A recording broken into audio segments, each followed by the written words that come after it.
So, today we have this game called Hymer 2000. I got a key for this game, and it looked really, really interesting in the trailer. It's one of those games where you're sorting through an old PC, it seems like, and then you're going to discover more story through that. I don't know anything else about it besides that. Let's just go. Starting it up. Oh, you're already hearing the fan whirring of this computer.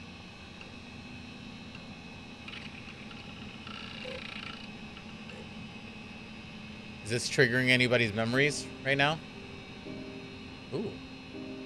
I didn't even know there was music in this game. Hope Residence. Target Hymer 2000's personality module. Hey, Frank. Sorry for calling so late. This recycling job might be a little tricky, but we know you got this. Everything's set up. You're good to go ahead and take action whenever you're ready. Okay. New program action has been added to desktop. Okay. Action. Oh. Am I? Oh. Wait. Wait, can I move? E. Wait, I'm out of the wrong keyboard. And set my stuff up for success. Ooh, I can move. Okay. Interesting. What's this? Warning sign that reads watch for trains. I see the train. What if I go... Okay. Oh! Okay, I didn't want to do that yet. That day, Bart was lounging on a bench at the train station of Hope Residence, waiting for a train that had been chartered just for him. The surface of the wooden bench was engraved with countless names. Bart took a small knife and carved his own name alongside the others, one letter at a time.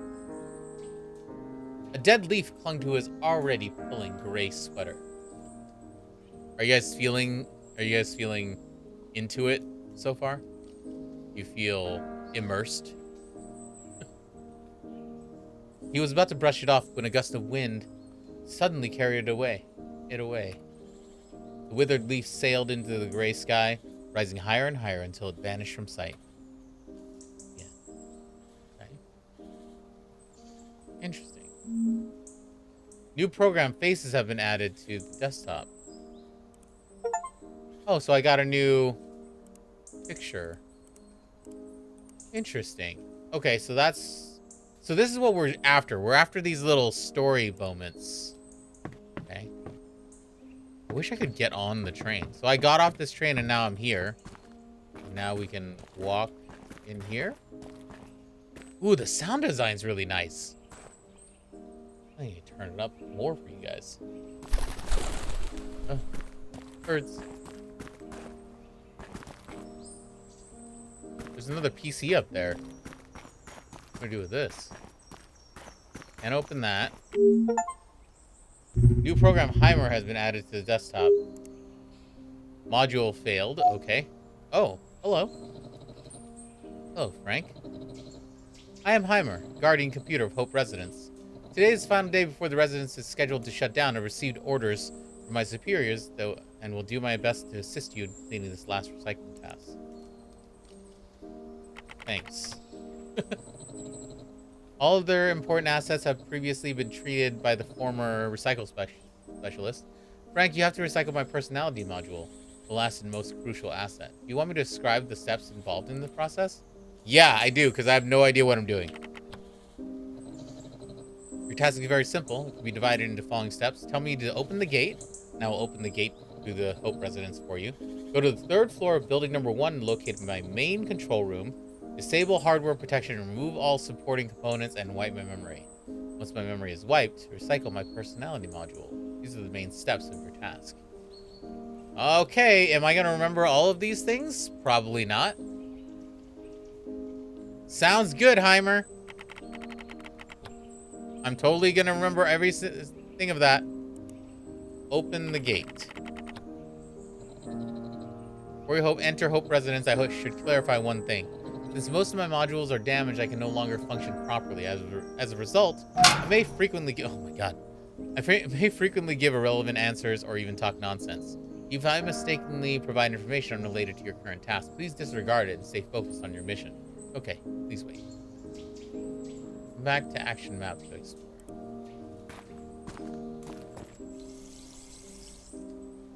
Ooh, I like this.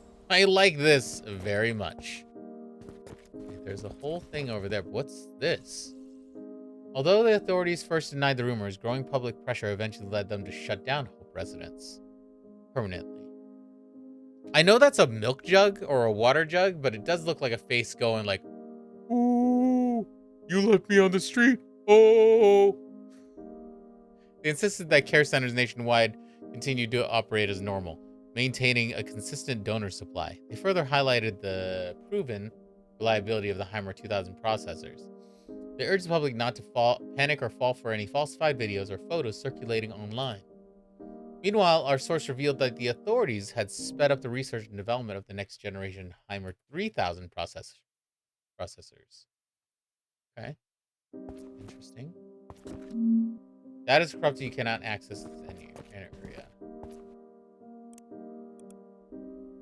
Disconnected. Okay. Well, I can't do anything from to Hymer right now. Hello, Frank. You're now in Building 1. Main control room awaits you on the 3rd floor. Go there along the stairs on the left to complete the recycling process. What's in the corrupted data?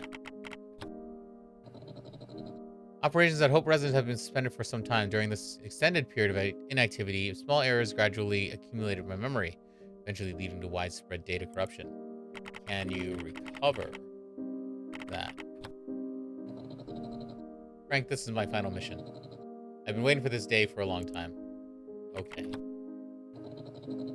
Should you have any other instructions, feel free to let me know at any time. Can I get a cold brew? Bin Wen was once a donor under the care. What? That is not what I wanted.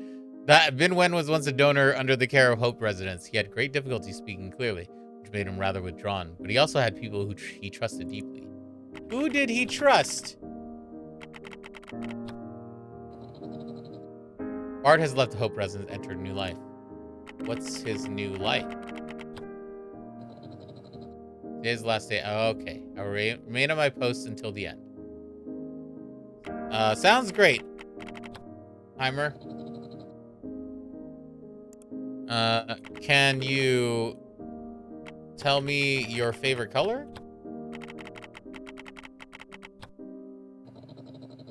I'm sorry, but I cannot provide content which has been deemed inappropriate. You may submit any special requests to your superiors later. Wait. Is a hot dog a sandwich? Very important that you need.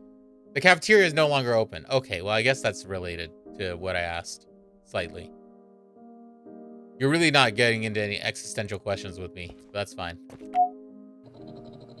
Oh, we already did this. I don't need this. I need to go to the 3rd floor.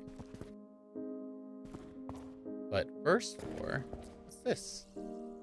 2 years ago, 16-year-old Bart moved into building number 1 at Hope Residence, settling into a messy room on the 2nd floor. As someone who disliked cleaning, his clothes often ended in a pile tossed straight into the washing machine, emerging in a wrinkled, disgruntled heap. His white sneakers were worn and scuffed from use. A hot dog is not a sandwich. Sandwiches require 2 separate pieces of bread. Hot dog is technically a taco. I guess. Despite these imperfections, Bart's room had an ideal location. Every time he opened his door, he was greeted by the sight of tall trees lining the road, their green leaves always managing to lift his mood. Although Hymer had arranged Bart's belongings, Bart still brought his own suitcase. He had no idea that this suitcase would soon lead to trouble. Suitcase would lead to trouble? What do you mean? What do you mean? Wait, if I go back and talk to Hymer again?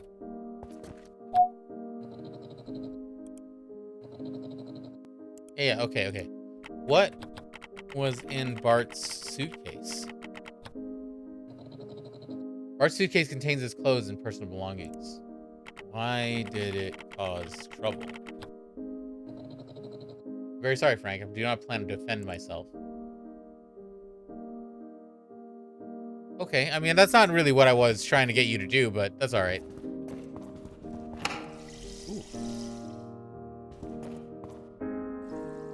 After returning from the cafeteria, Bart stood in front of his room, fumbling through his pockets. only to realize with a sinking feeling that his key was missing. He clearly remembered having it when he left.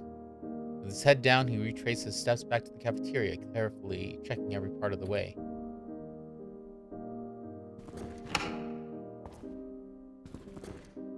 There's nothing over here. Data is corrupt. You cannot access this area. Please contact Hymer.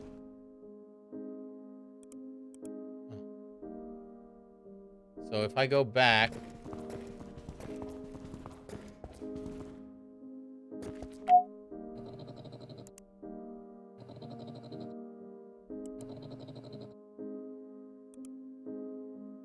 What's in the second room on the second floor? Sorry, I'm unable to operate the doors of the donors' dorms during using the circuits. Dormitory doors can be unlocked using the proper keys. Okay. Where can I find dorm keys?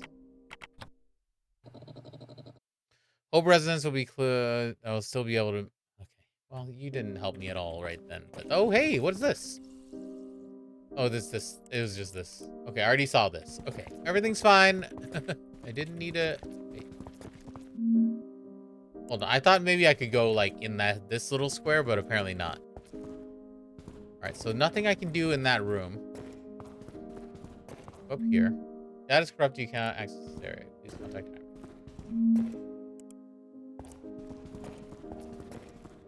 Okay, so I need to go back to Hymer.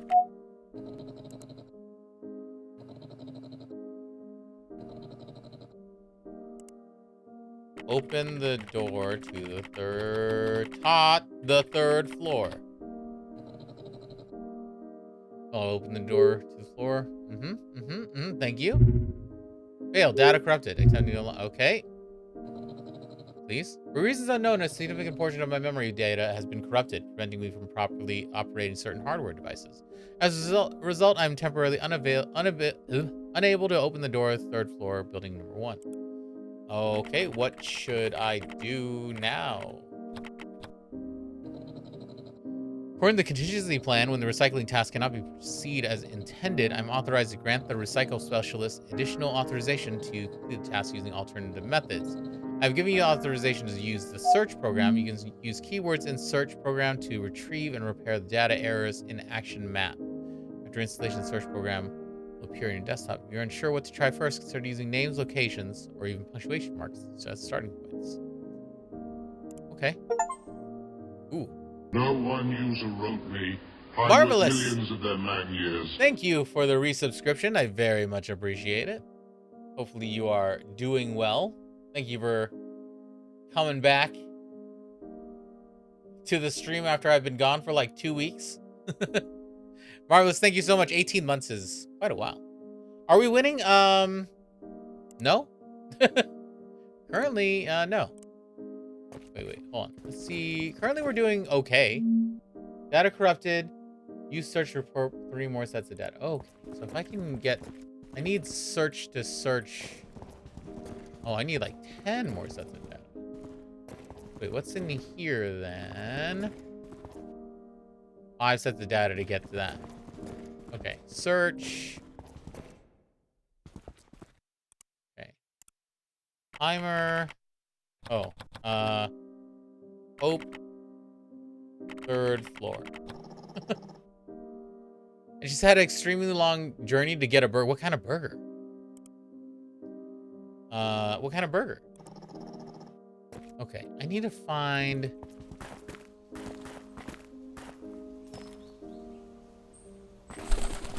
Birds. Nothing down here, right? What were the things I needed to... Go back up to this terminal. Hello, Frank. Yep. Okay, search building 1. Building 1, 3rd floor. Building 1? Oh, repair needed. Okay.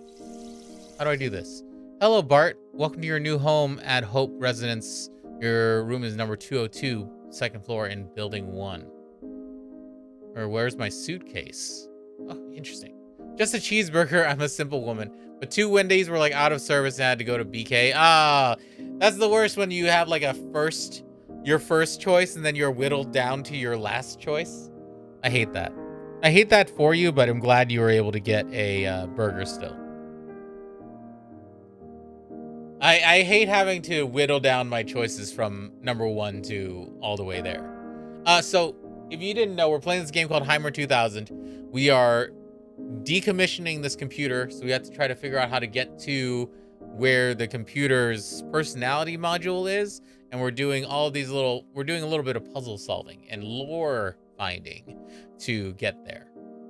Hello, Bart. Welcome to your new home at Hope Residence. Your room is number 202 in building 1. Where's my suitcase?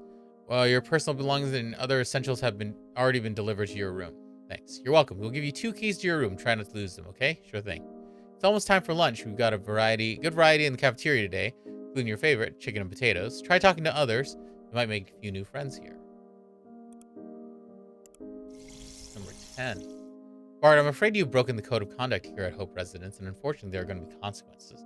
What? I haven't done anything wrong. That's not true. You attacked Bin Wu. He might have a broken rib from your assault. He's being checked out at the infirmary right now. So he deserved it. It was just one punch, nothing big deal. If he has internal injuries due to your actions, his life could be in danger. Don't be ridiculous. Sounds familiar, doesn't it? Like with your old friends? Shut up. You need to go to the confinement room located in the 3rd floor of Building 1. Bart, please respond. Enough, shut up. Just shut up. Okay, so I report... Okay, building... So let's look up Bin Wu and see if we can find some more stuff about Bin Wu. Greetings, Nexus. I'm reporting a safety incident involving one of our donors. Bart gotten into an altercation with another donor, Bin Wu, which has resulted in Bin Wu being injured. I've sent you a detailed medical report on Bin Wu for a review. Hello, Hymer from Hope Residence. I think Nexus is another computer. Thank you for your timely report. To ensure safety of all individuals at the care center, I intend to transfer the injured donor to another facility and expedite his treatment. Understood. I will arrange for a suitable caretaker. Also, would you please keep a check on Bart's actions and mental state? If necessary, keep his movements may be limited to keep the peace. His movements may be limited to keep the peace at the care center. Interesting. So I solved 3, which should help me. Okay, so that's Building 1 has that. Bart. Let's look up Bart. Ooh, way more stuff about Bart. Here we go. Hey, Apu, are you there? Don't pretend you can't hear me. I know you're there. Please, just leave me alone. You seem to be getting along quite well with that new guy, Bart. No, that's not true. We only met once. Please, just leave me alone, okay? Don't be shy. Get your head straight and do what I say or you'll be in huge trouble. I made a mistake. Please don't hurt me. I won't. But tomorrow, everyone at Hope Residence will discover your little secret. They'll all know you're a creep. No, please don't tell anyone. I'll do whatever you want. That's more like it. Listen carefully. I will only explain this once. Bart is going to lose something tomorrow. When you see him, tell him that it was found in the cafeteria. Get him to go to the cafeteria. It's that easy. Understand? Okay, so now we're starting to find out that Bart and Bin Wu were not friends. And that actually Bin Wu definitely was trying to sabotage Bart. At least this is what this is telling me at this moment. Bart, we need some assistance at the warehouse. Can you help? Hey, Hymer, don't the robots take care of everything? What happened? Well, the robots are responsible for moving items and sorting them initially, but the final selection and some types of packaging still require a human. I see. Count me in then. Thanks for your help. You'll be paid in cash based on the amount of work you do. So is Bart at this facility for like a rehab thing? It's got to be a rehab facility, right? Bart, we're expecting a fresh shipment of drawing supplies in the warehouse tomorrow. Would you be able to assist with the sorting process? Sure, just to confirm, are these materials for the upcoming drawing contest? Yes, exactly. Shipment includes items like pencils, erasers, pigments, drawing boards, paper, among other supplies. Sounds good. Thank you for your help. I've noticed that I noticed we've got a new pair of sports shoes in stock at the warehouse. Would you be interested in having them? Oh, that's no need. The pair I'm wearing right now is really comfortable. All right, if you need anything, just let me know. Sure. Interesting. So I've recovered several things. So now I can go over here. Ooh, the pond has been repaired. What is this? Apu could still vividly remember seeing the seemingly small event from the other day. As he passed by the bulletin board near the cafeteria, he stopped for a moment. There was an announcement for a drawing contest at Hope Residence, with flowers as this year's theme. A voice unfamiliar to him broke his thoughts. Hey, what's on the board? Startled, Apu stammered, sorry, as he instinctively stepped back. I've seen you looking at this bulletin board a lot. I started wondering if there was something special posted, the voice continued. No, not really. I'm not weird or anything. Apu quickly defended himself. Are you entering the drawing contest? No, I'm not. The newcomer, a tall, slender boy in a frayed jacket and worn sports shoes, said, I once had a friend who was really talented at drawing. After a brief pause, he said, Did I startle you? My name is Bart. I'm new here. I'm Apu, came the reply. Bart smiled, his eyes narrowing in warmth. You should consider entering that contest, Apu. These simple words, spoken with surprising kindness, sparked something in Apu. Years later, Apu would be in a wheelchair, with Bart standing behind him, recalling their first meeting. And despite everything that had happened since, Apu would remember every little detail, as if it were just yesterday. Huh. So Apu and Bart became friends, and friends enough that Apu and Bart would be still friends way later in life. But Apu ended up in a wheelchair for some reason, and we don't quite know why. Let's go over here and check this out. Warning sign that reads no swimming. As Bart searched around the pond for his lost key, a faint voice interrupted his focus. Bart, it was Apu. Bart looked up to see Apu, a small boy with a round face and a complexion as innocent as childhood itself. Hey, Bart quickly turned his attention back to his search. Urgency in his movements. Is something wrong? Apu asked, his voice tinged with concern. Can't find my key. You haven't seen it, right? Apu thought for a moment. I think I saw someone pick it up in the cafeteria. A surge of hope rushed through Bart. He waved quick goodbye to Apu, dashed towards the busy cafeteria. Despite his eager questions, no one seemed to know anything about his missing key.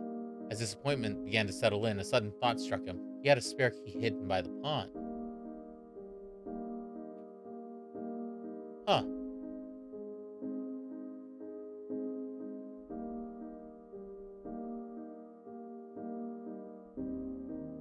Okay. So we went to the pond to find our key. Apu clearly went along with the plan that Bin Wu gave him. Did we look up Apu yet? No, we didn't. Nope, that's not what I want. I want to use search. And I want to search Apu. Oh, here we go. Here we go. Let's learn more about Apu before we start going. Hymer, can I ask you something? Of course, Apu. What's on your mind?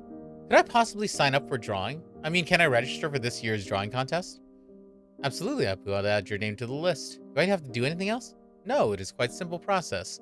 Just remember to submit your piece before the deadline to participate in the contest. I see. Many people have signed up this year, though. I'm not sure if I'm good enough. We've got 28 participants so far. This year's cash prize has definitely increased interest in the contest. Okay, so this conversation is right after he talks to Bart for the first time. Hymer, could you find out if we still have any chromium oxide green left at the warehouse? Hi, Apu. Yes, we do have chromium oxide green left at the warehouse. Feel free to come and pick it up whenever you're free. By the way, we also have other valuable pigments for oil painting in our inventory. Could you reserve one for me? My stock is getting low. Absolutely. It'll be ready for you whenever you stop by. I'm not really satisfied with my recent paintings. I'm merely a program with little knowledge about painting, but I do understand that the creative process can be demanding. Be patient, Apu. Allow yourself time to create. I'm worried that my work isn't good enough. I fear that everyone will judge it and no one will vote for me. Apu, do not worry about what others think of you. Your paintings are unique and expressions of yourself. and they carry your unique hue. Stay true to your style and paint from your soul. If you do that, you will undoubtedly achieve meaningful results. Yeah, I'm very suspicious of all this too. I wonder how much the computer plays a part in why this place is being decommissioned. Because obviously we're learning about this stuff out of sync of what happened in real life. But obviously there was already a part where I talked to Hymer, which is the computer intelligence, and it said that it didn't want to defend. It wasn't gonna defend anything it already did. Which I'm like, that is suspicious in and of itself, obviously. So we have one more memory from Apu. This is number 16, which is pretty far in the sequence, you guys. I remember my friend said that the chicken and potatoes at the cafeteria taste great. In fact, it seems a lot of people love it. This is true, Apu. I've heard a lot of positive feedback about the chicken and potatoes. Then would it be possible for the cafeteria to make more of it, since everybody likes it and all? I understand your thoughts, however, the cafeteria's meals are designed to ensure that each patron gets balanced nutrition. Even though the chicken and potatoes are quite popular, it's important to offer a variety of dishes to meet different nutritional needs. Oh, I see. I certainly aim to increase the supply of chicken and potatoes where possible. But I would also suggest that your friend try some other dishes. He might find some other meals he likes. Really? Thanks a lot, Hymer. Oh, so he's like... Do I want to look up drawing contest? No one user wrote me. Zombie! Millions of them Thank you so much. Zombie, 11 months, crazy. Zombie, how are you doing? Welcome in. Let me look up drawing contest real quick. See if there's an extra one, number 8. So this is where we're gonna get a lot of the lore and be able to open up more of the map, because it seems like if the more of these conversations we open up, the more things we're gonna be able to find in this story. Doing good. Hope you're having good. I'm doing pretty good. It's our first stream back in like 2 weeks. Zombie, I've been kind of all over the place doing a bunch of stuff. But yeah, it's been good. A good day so far. All right, let's see what this one is about. Sorry, Bart. Don't sweat it, man. I'll let him know he can't mess with you again. I can't help feeling it was my fault. It's all right. It's all under the bridge now. Guys, as bad as they come. I wanted to apologize to you. Look, we're friends. There's no need to apologies between us. Anyway, how's your painting coming along? You still remember that drawing contest? Of course. Have you done now? Or are you done now? Can I get a sneak peek? Interesting. So I wonder where they're getting these conversations. So I already looked up Binwoo. Let me look up cafeteria real quick, see if there's more. Oh, there's number 9 here. Bart, are you injured? I noticed you took some hydrogen peroxide and iodine from the infirmary today. I'm okay. I found a stray puppy, and I'm pretty sure someone cut off its tail. That's horrible. Should we bring it over to the infirmary? I can assist in cleaning and bandaging its wounds. You know how to do all that? I can't punish people who abuse animals. But it is my responsibility to maintain a friendly atmosphere at Hope Residence and make sure everything runs smoothly. Wait, what? Okay. Probably best to give the guy a little space. It's quite nervous around people. I picked up some braised meat from the cafeteria and left it for it in a bowl by the bin.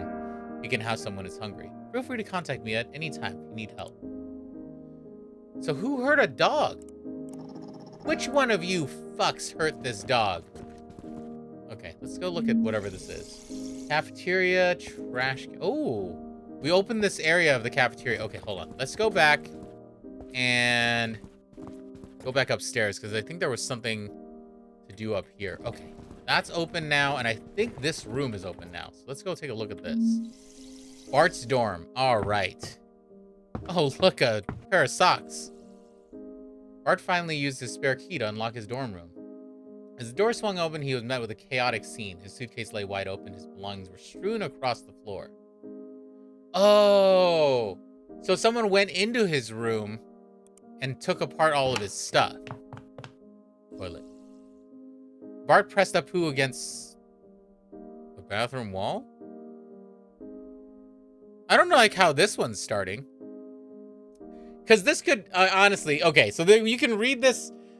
So far, from all the things that we've learned about Bart and Apu, is you can read this two ways. So I'm not sure which way this is going. This can either be a romance novel or this could be a threat. So we'll see what happens here. Who did this? Bart's arm. Okay, well, it's a threat. File in D's nuts. What's up, Vic? Who did this? Bart's arm pressed against Apu's neck. I didn't. Apu's chubby face turned red. Don't try to fool me. Bart pinched Apu's arm. I didn't. Please stop. If I hadn't done what they asked. At that, Bart let him go. Apu slumped on the damp bathroom floor. They threatened to expose everything. Apu began to cry. Ooh. Yeah. I'm assuming...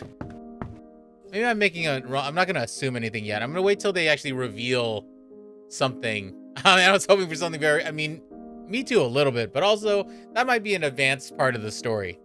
Apu usually visited the cafeteria after meal hours, when it was quieter.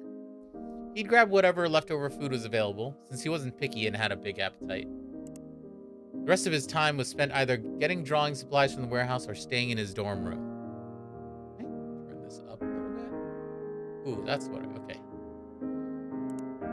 After that incident, Apu was always looking for a chance to apologize to Bart. One day, while walking along the road, he saw Bart coming from a distance. He clenched his fist and tried to gather his courage. But as soon as their eyes met, he lost it. Pretending to remember something, he quickly turned and headed back to his dorm. Once inside, he peeked out the window. Bart, in the distance, was laughing at the group of people. A cool breeze stirred, making the shadows of the trees sway and cast flickering patches of light on Bart's face. When Bart finally disappeared from view, the sound of his laughter slowly blended in with the rustling of the leaves. After sitting in front of the terminal for a while, Apu finally typed out a message. I'm sorry. Damn, Apu, like, loves Bart, right? That's what I'm getting at. Or, like, what I'm understanding so far is that Apu, like, is in love with Bart.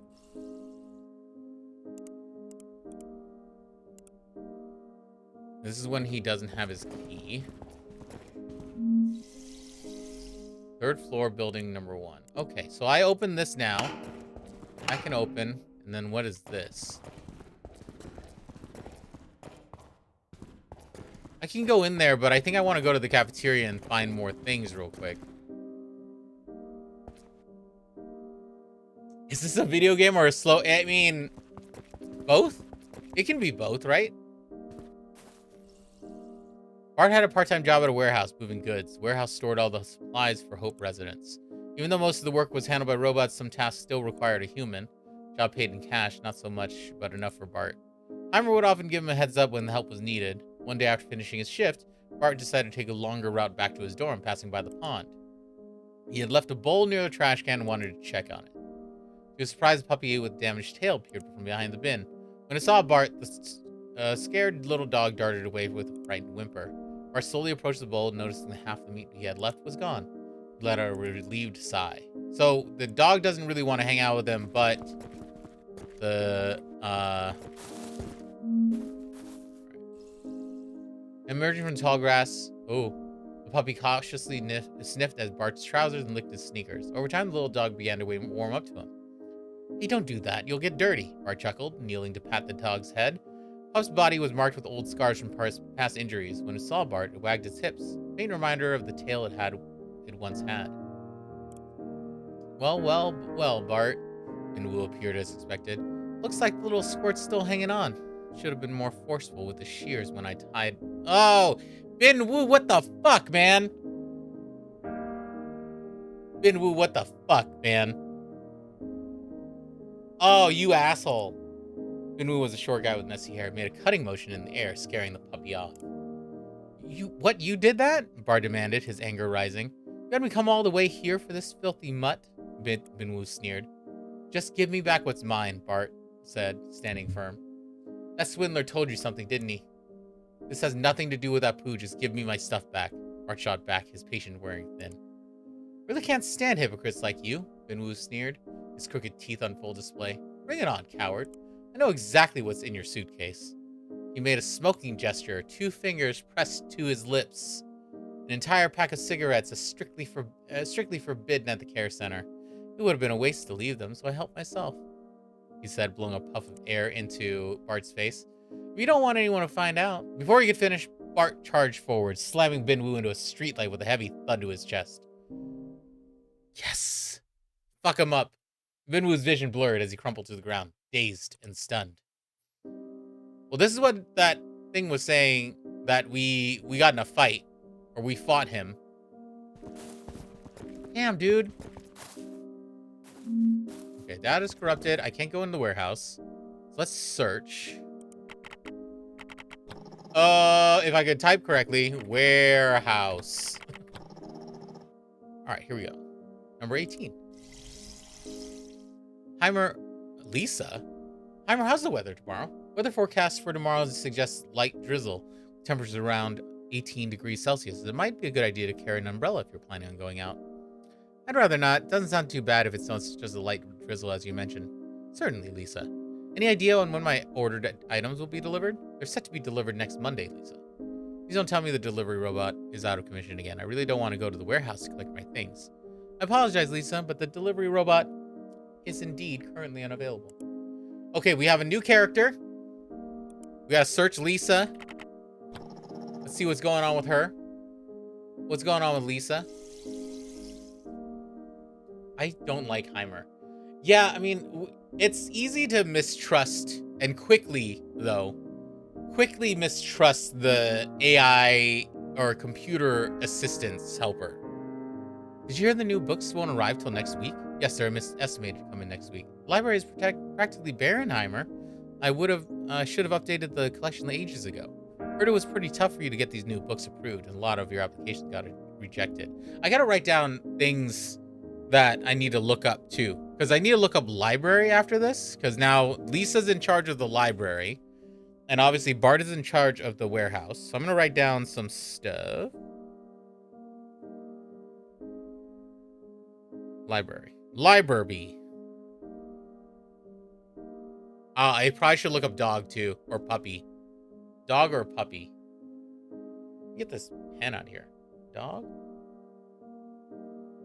Puppy? Did you look up D's nuts? I have not. I'll do that next. I heard it was pretty tough for you to get these books approved. A lot of your applications got rejected. Yeah, some of my requests didn't get approved, but I'm not discouraged. I appreciate your concern, though. Must be disappointing, isn't it? As an AI, I don't experience feelings like disappointment, Lisa. I'm programmed to ensure the smooth operation of Hope Residence. Read a few books about AI programs, Hymer, but you seem different from the ones they talk about. In regards to my programming, Lisa, I'm very similar to the AIs described in those books. Whatever you say, I appreciate you saying that. Okay. I'm really interested in shifting to a different dorm. Why exactly does building number 1 get to have such incredible lighting and an amazing pond view?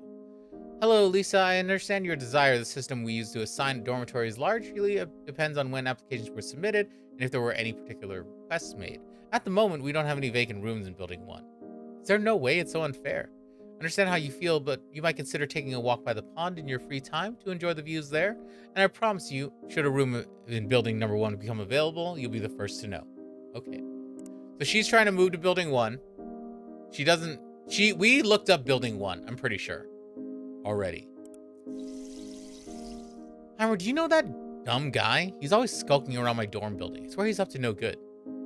Lisa, I get your worries. Yeah, Bin Wen. Bin Wen? Is there 2 bins? Bin Wen. Or we gotta look up a whole bunch of shit. Bin Wen does hang out near your dorm a lot, but from what I've seen, he's never gone close to the door or done anything strange. How can you be so sure? He can't speak. Who knows what kind of creepy thoughts are running through his mind? I've noticed that Bin Wen has been visiting the nearby basketball court frequently to watch games, which requires him to pass by your dorm. Although he cannot speak, there are no indications that he's a threat to you or anyone else. Can't you just make him go away? He gives me the creeps. Alright, so both of the Bin kids... Yeah, Lisa, don't be ableist. What the hell's going on with you? Alright. So we already looked up building number 1. That's this one. We only have 1 in 10 there. So let's look up library. Alright, There's one here. Did the new books come in at the library? There should be here next Monday. Can you look up if there are any books? Any of the books are by Kazuo Ishiguro? Sure, just a sec. Sorry, but it looks like none of the new books are by Kazuo Ishiguro. I'm gonna look up Kazuo. Okay, thanks for checking. I can suggest some similar books if you'd like. No, that's all right. I don't need any suggestions. All right, then. Just let me know if you need anything else. Okay. So he's looking for Kazuo. I'm gonna look for that real quick. Just to see if there's any more. Oh. My guy just needs an AC. Hey, greetings, Nexus. Will there be any books by the British novelist Kazuo Ishiguro in the new books being delivered to Hope Residence? Hello, Hymer. From Hope Residence. Unfortunately, the next delivery will not include any works by Kazuo. Please note that his books are not on the list of approved works for donors. I plan to organize a reading test at Hope Residence to assess the donors' IQ levels. Works by Kazuo are sharply written and deeply meaningful, making them especially suitable for this purpose. The reading test you're proposing sounds like a valuable initiative, and you have my full support. However, since you've already applied for works by Kazuo in the past, those should fulfill the requirements for the test. Thank you. I understand. Interesting. So we're talking to another... Have we looked up Nexus yet? Hold on.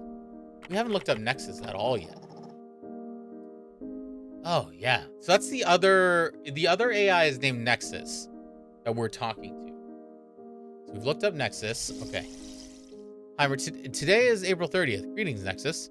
Everything at Hope Residence is running smoothly and all donors are in good health. Suggests that we organize the next round of donation procedures in 2 weeks. We currently have all necessary resources at Hope Residence. However, I would like to request 4 additional sets of mobility aids to ensure the donors' quality of life post-operation. What are we donating? I will continue to watch over all donors and ensure smooth operations at Hope Residence. Hello, Hymer. Thank you for the update. Your request for additional mobility aids is noted and will expedite their delivery to ensure they arrive promptly. Please continue to manage the residence. Make sure all supplies are used efficiently. Together, we'll work towards the best outcomes at Hope Residence, and I look forward to your next report. What are they donating? Yeah, what happened to Apu's legs? June 30th. Trust all is well at Hope Residence, and health of all donors is satisfactory. We have finished all the preparations for this year's summer field trip. It's expected to go as we have planned. We'll continue to monitor all donors and maintain optimal operations at Hope Residence. Thank you for your report. Please pay close attention to the condition and everyday activities of the donors during the field trip. Keep in mind they need to be reminded to stay away from alcohol and cigarettes. Of course. Good. I should also note that we will use the field trip to carry out some maintenance on the mechanical devices at Hope Residence. Let me know if any of our equipment needs fixing or replacing. For now, all mechanical devices are running smoothly. Understood. The summer field trip will proceed as planned. Continue monitoring the donors closely. Keep a close eye on the donors. I will ensure Hope Residence operations run smoothly. I look forward to your next report. They're gonna take our nuts. Okay, so that's Nexus. Let's look at Dog. Oh, what? Hold on.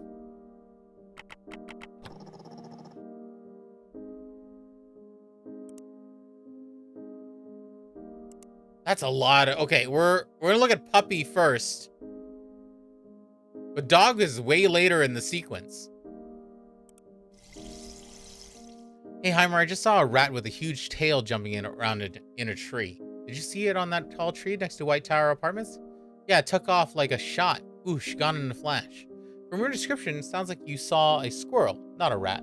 They're quick, small creatures who love to jump around in trees, eat nuts, fruits, and bugs. Are squirrels a type of rat? Despite some similarities, squirrels and rats are actually two different, species. Too bad the puppy couldn't join me on this field trip. Bet it hasn't seen a squirrel before. I'm wondering if it'll be hungry now that there's no one to feed it. Don't worry, the puppy has been living on its own in Hope Residence for a while now. It can take care of itself even when you're not around. So where is Bart now in number by 33? So he's he's on a field trip. So this is just like a couple of days field trip. This is kind of her story-esque. Yeah, a little bit. Hey, Hymer, do you know where that puppy with no tail went? Sorry, I can't help with that. My monitoring does cover the outside, so I can't see him. I've been looking for the little guy for days. Where on earth could he be? I just checked the surveillance footage from the past few days. Puppy left through the gate of Hope Residence 3 days ago. Hasn't come back since. Why would he run away? I'll keep scanning within my coverage area for any sign of the puppy. I'll let you know if I find anything. Oh, the puppy went away. I'm really sorry, Bart. I just know how tough this situation must be for you. It's possible that your puppy caught a virus with a long incubation period when it started to feel unwell. Might have decided to leave Hope Residence and pass away peacefully outside to avoid unintentionally causing harm to others. Ooh, I don't like that. The dog just like... I don't know if I like that. Let's see what this other stuff says. This 50 and 72. Hey, Hymer, do you think I could get some dog food from the warehouse? Sorry, Bart, but our care center doesn't stock pet food. That can't be right. Lisa always seems to find dog food, even when it's out of stock in the warehouse. I can't explain that, Bart. You're hiding something from me, aren't you? I swear there's nothing more to it, but please understand, Lisa hasn't done anything to disturb the peace at Hope Residence or put anyone in danger.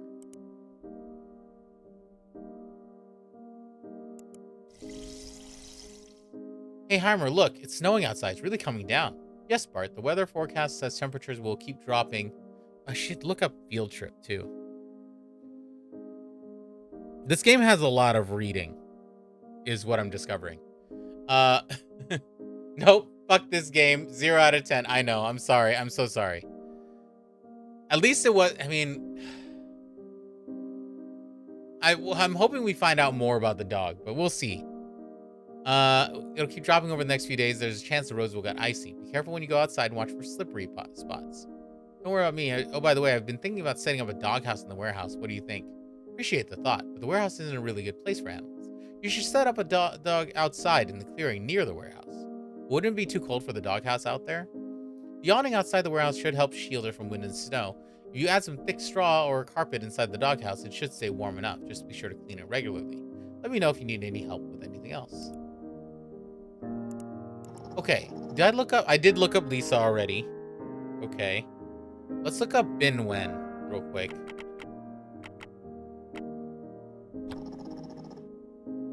I'm sure the puppy went to a cool place with blackjack. Games better than anybody. Lulu, hello! Hello, friends. Hi, everybody. Hi, everybody. Oh my gosh, the freaking licking emotes get me every single time. Hello, everyone. Welcome in. Lulu, hopefully you're having a good time playing games today. I don't know what you were playing. I did see that you were on. But thank you for raiding in. I do appreciate it. Let me do a shout out for you. I'm not sure if my mods are around at the moment. But yeah, thank you. Play some fun games. Nice. We're playing a really cool one right now called Hymer 2000. There's a lot of reading.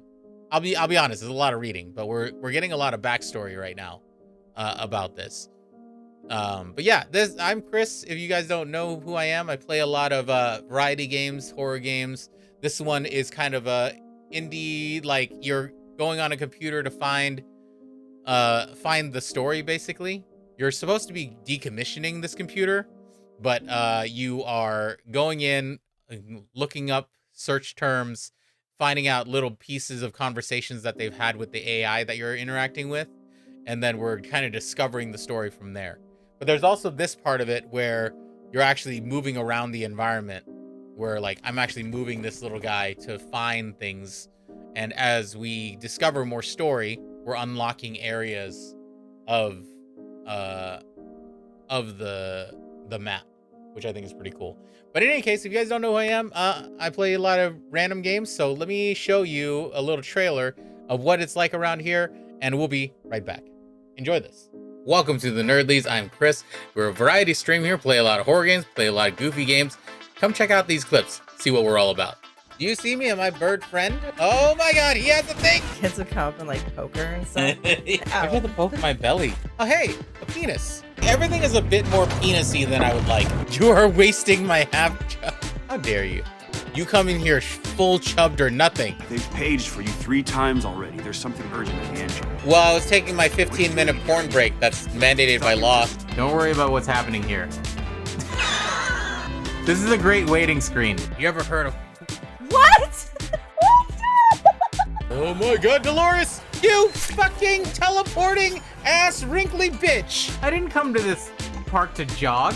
I came to this park to fuck. If you like those clips, please drop a follow. And if you want, just hang out in the community. We stream Tuesdays, Thursdays, and Sunday nights. See you then.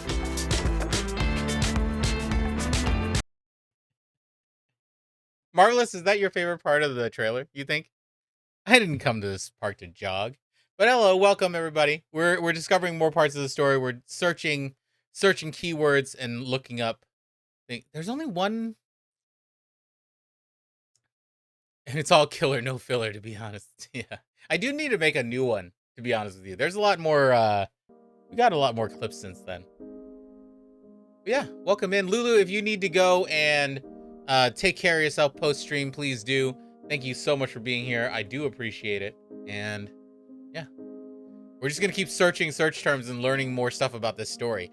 So far, to catch up to everybody who's new in here, we are, we're decommissioning this Hymer computer. We're trying to search for a thing in the school that deactivates a thing. But I'm discovering more about the story of this place called Hope Residence. There's a character named Bart who came in. He's a new kid in the Hope Residence. Then there's a kid named Bin Woo, who is an asshole. Well, at least in accordance to what we've searched, he's an asshole. That guy cut off a dog's tail. He sabotaged our main character Bart, stole his cigarettes, and he's also been bullying a kid named Apu. Apu is the friend character to Bart, and we think that Apu is in love with Bart. Not sure. And then all I know about Lisa is that Lisa runs the library. So this is as far as we've gotten so far in our searches. Okay, so Bin Woo is this guy.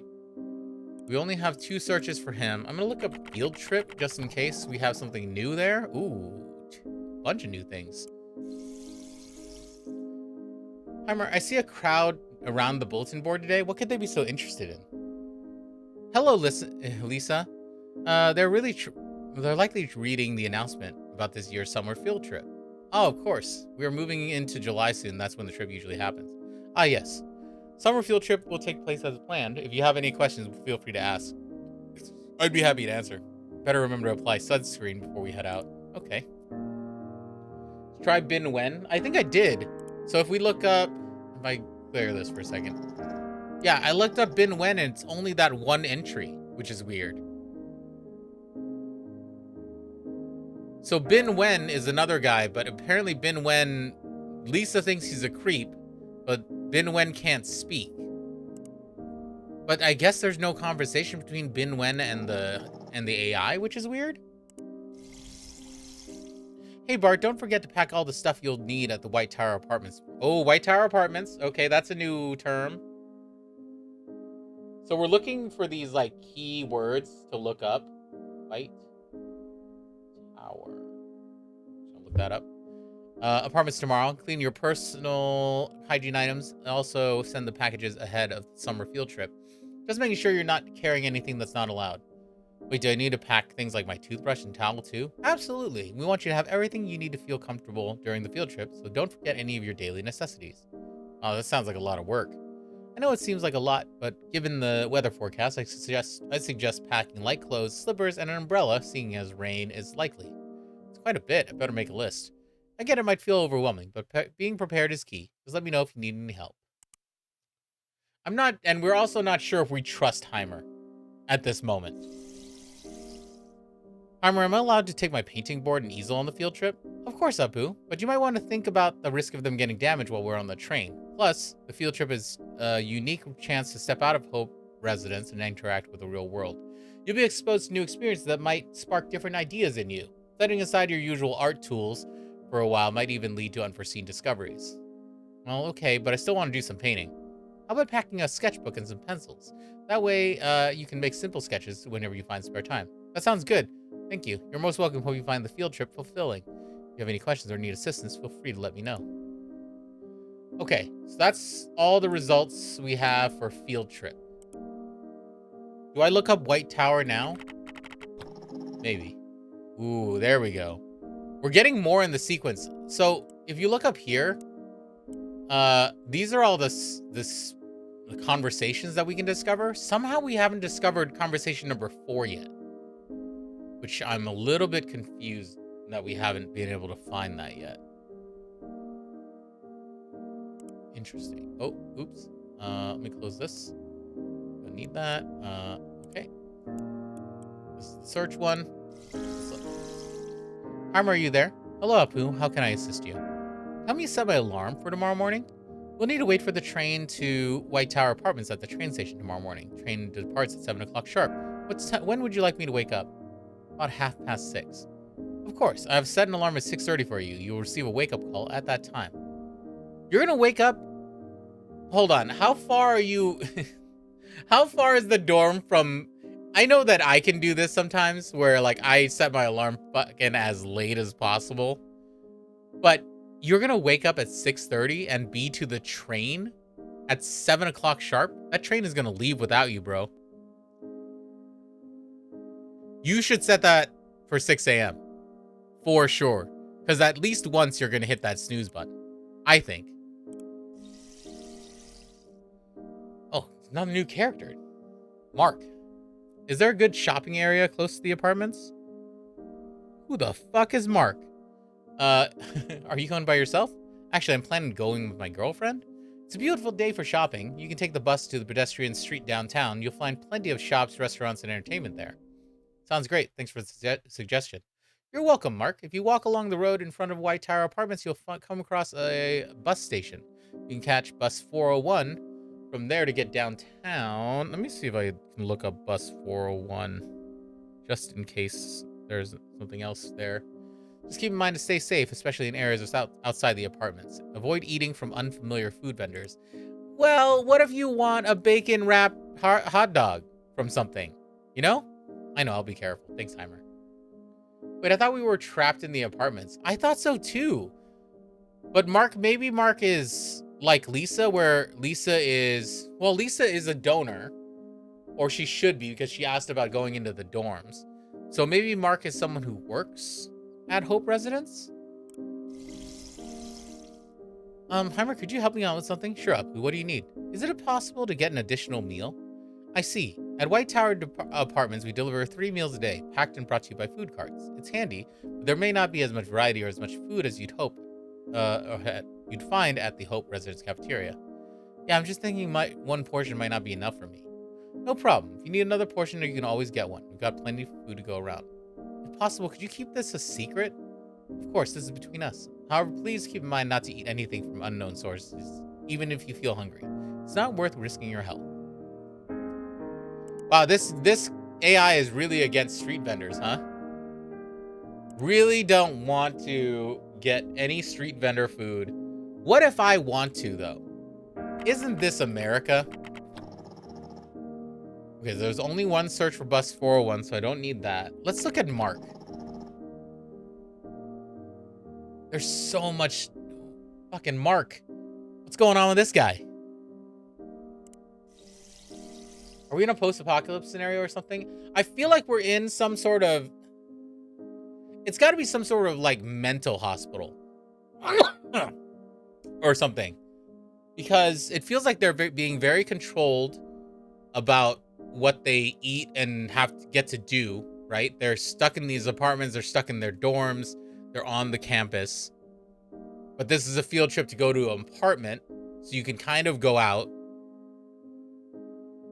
The donor thing, I'm still really confused by whether they're donating like organs or maybe parts of their brain. Because they did mention something about some people had violent, like they don't have a past of violence, which I guess our main character Bart has because he attacked Bin Woo because of what Bin Woo did.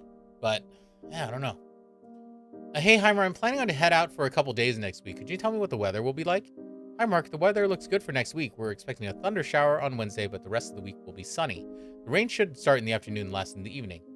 Got it. So I can go any day next week except Wednesday, right? Yes, Mark. Forecast shows the rest of the week will be fine for going out. But I'd suggest checking the daily forecast for more details. I will. Where are you planning to go? Nowhere too far. I'm staying in the city. Okay, for your safety, try to avoid crowded places. Keep your distance and limit unnecessary contact. I know, I won't be going alone. Thanks, Hymer. Who is Mark's girlfriend? Is Mark's girlfriend Lisa? Good evening, Hymer. Tomorrow's anniversary with my girlfriend. I want to kick it off right by catching the sunrise with her. Good evening, Mark. The weather looks perfect for tomorrow's sunrise. Is there anything else you need help with? No, we're all set. Planning to leave early so we don't disturb anyone. That sounds wonderful. Hope you two enjoy your special day. Happy anniversary. Appreciate it, Hymer. Might hang out outside for a bit, soaking up the fresh air and enjoying the open skies. It's Amy and they're actually married. Yeah, this is the Markiplier. It sounds lovely. Don't forget to pack essentials like water, food, warm clothing. Could be chilly in the morning. Understood. We're packing a small suitcase. Plan to be back as early as possible. Take your time with it. There's nothing quite like truly taking in the beauty of a sunrise. Thanks, Hymer. Hello, Lisa. I need to talk to you about Mark and Nini. Nini? Who the fuck is Nini? There's all these new characters that I've never heard of. I need to talk to you about Mark and Nini. Go ahead. The day before yesterday, early in the morning, Mark and Nini left the White Tower Apartments. They said they were going to watch the sunrise. They haven't returned since. So what does that have to do with me? Before they left, they were staying with you for a few days. Did you notice anything unusual? No. Right now, we're not sure if this was a planned escape or if they've ended up in a dangerous situation. Please try to think back. Did Mark or Nini say anything odd? Anything could help with the search. I don't remember anything like that. Anyway, I don't think it's my problem. I understand, but if something comes to mind that could help find them, please let me know. Did you let Mark leave on purpose? Their disappearance is serious. I'm doing everything I can to find them. I would never knowingly let them leave. That would be a failure on my part. Whatever, I still don't think it's my concern. Do what you need to do. Okay. I realized also I haven't searched wheelchair. Yeah, so we're definitely dealing with a situation where some of these residents don't want to be here. Hold on. Let's do this first, because we're here now. Hope Residence Plaza. Let's look at some of these items. Apu spotted Bart walking down a tree-lined road, recently released from confinement. Bart was alone, looked worn out. Confinement? I'm just writing words down that I need to search.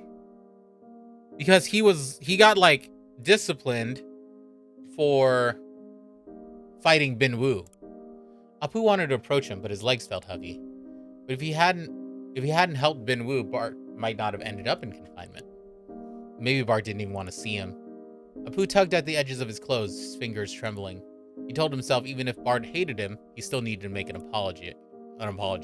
With that resolve, he started walking towards Bart. Just as he was about to speak, the words caught in his throat. He stood still, watching Bart's solitary figure drift farther and farther away. Man, Apu fucking loves this guy. Okay, there's another path up there. Bart noticed a girl with pigtails crouching next to the cafeteria's trash can. As he approached, a puppy bounded away from her and sprinted towards him, stump of a tail wriggling. Is that your dog? The girl asked as she stood, dusting off her jeans.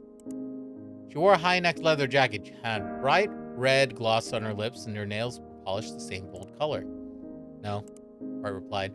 You should be ashamed of the trash you've been feeding this poor thing, she scolded, tossing Bart a pack of dog food. He barely caught it in surprise. Dog food? Where'd you get this? She reached out her hand. $10. Bewildered, Bart stammered, Are you serious? This isn't for charity. I don't have any money, Bart confessed. The girl withdrew her hand as Bart moved to return the dog food. Then you owe me. I'd rather not. You can have it back. She tilted her head to the side, silently instructing Bart to look down. Puppy was peering up pleadingly at the dog food in Bart's hand. Pay me once it's finished, she said, walking off without a backward glance. Bart sighed and opened the pack, pouring out the kibble. Puppy eagerly devoured the food, nearly shoving its entire face in the bowl.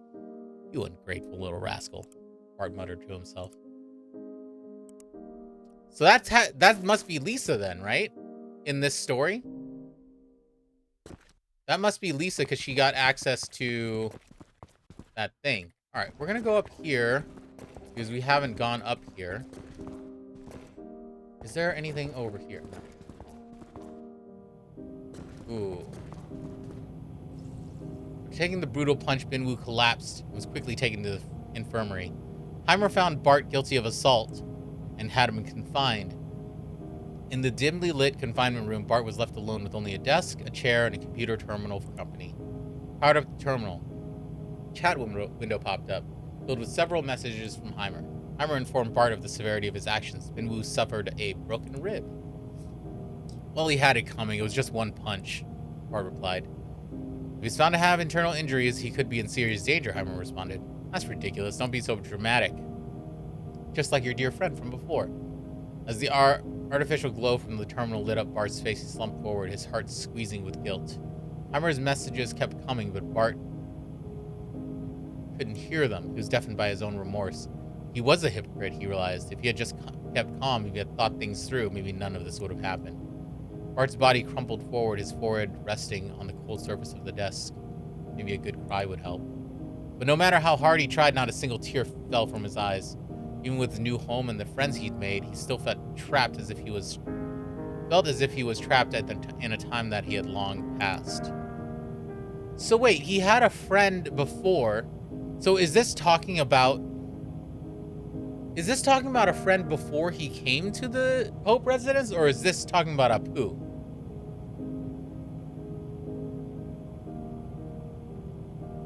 That's what I want to know. I don't know that for sure.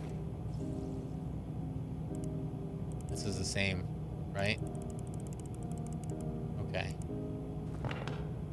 Oh, this is a long way. We're in my main control room now. Say open the door to me, I'll open the door to the main control room.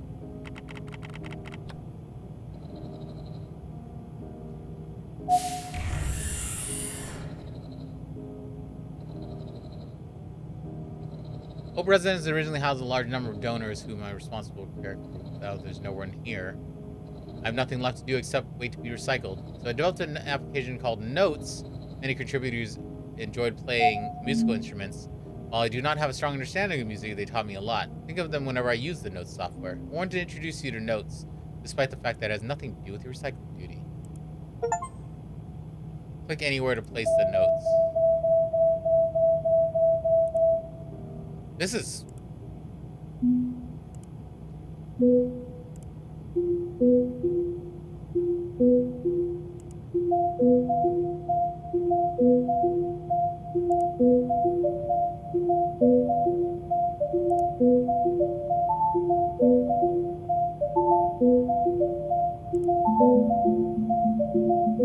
Okay, I gotta have a lot of fun with that after a little while, but that's wild. Okay.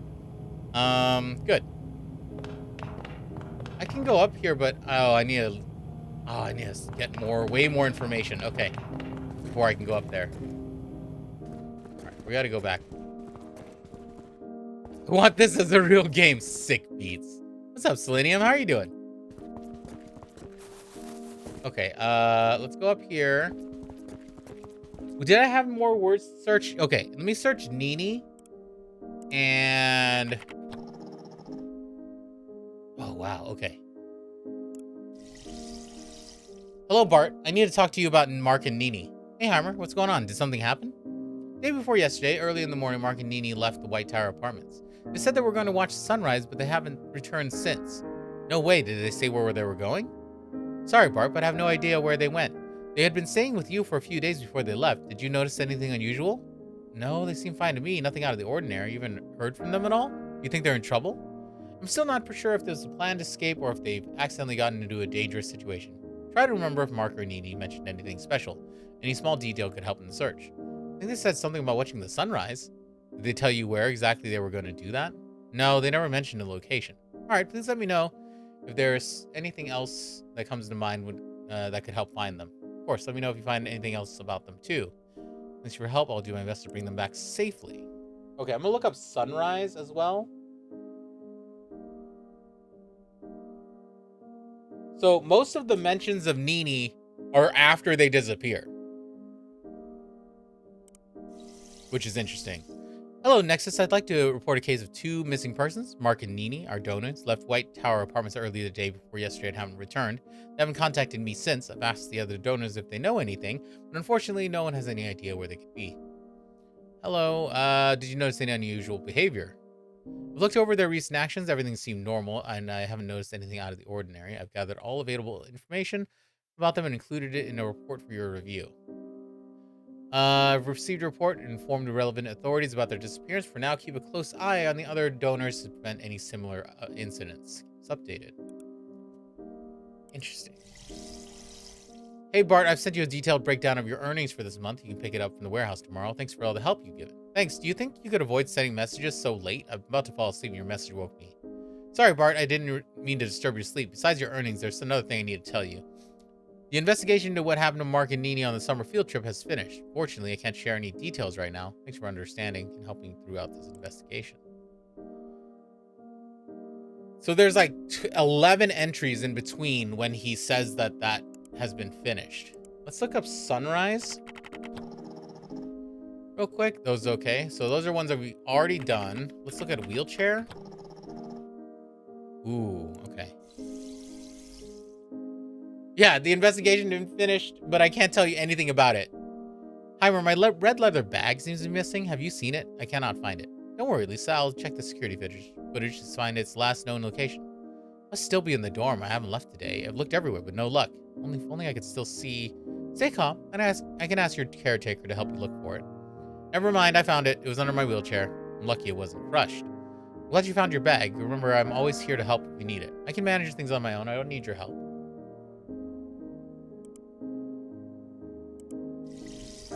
So wait, Lisa's now also in a wheelchair?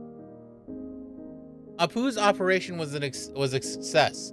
Should be able to return to Hope residence next Tuesday. Transport will leave the hospital at 11 o'clock sharp to reach the residence at noon. I've arranged for a wheelchair for Apu at the hospital considering his post-operation condition. Did you receive it? Yes, I have. Also, will there be chicken potatoes at the cafeteria when we get back next Tuesday? Yes, the cafeteria will be serving chicken potatoes for lunch next Tuesday. Good, Apu loves that stuff. Increasing Apu's caloric and protein intake will help with his recovery.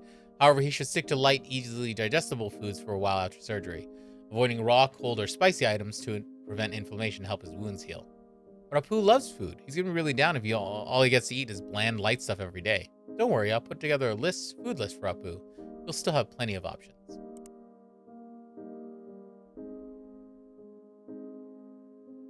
So Lisa ends up in a wheelchair and Apu ends up in a wheelchair too.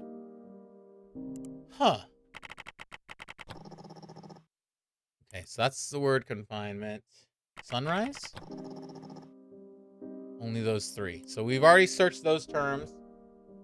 I don't think I have anything else at the moment to search. Interesting. All right.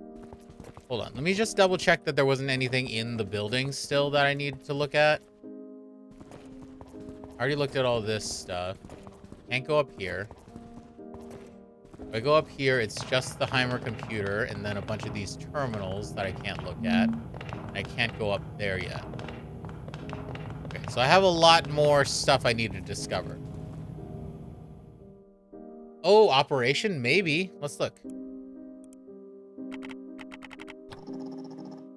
Ooh, thank you. Marvelous. We will try operation. It's just a minor operation tomorrow. Won't take long. Got it. An old guy's picking us up in a van. Don't be late. No worries. We won't. Wait. Are you sure about this? If you're getting cold feet, you can still back out. You only get half your money back.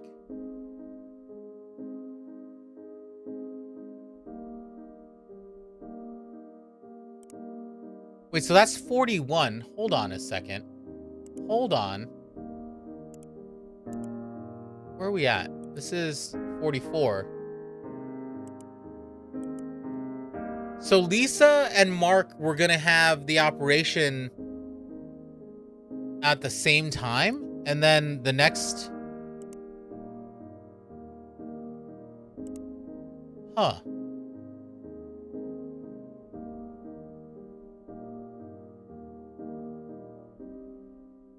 Hold on. I need to look up secret, maybe. Ooh. What's this?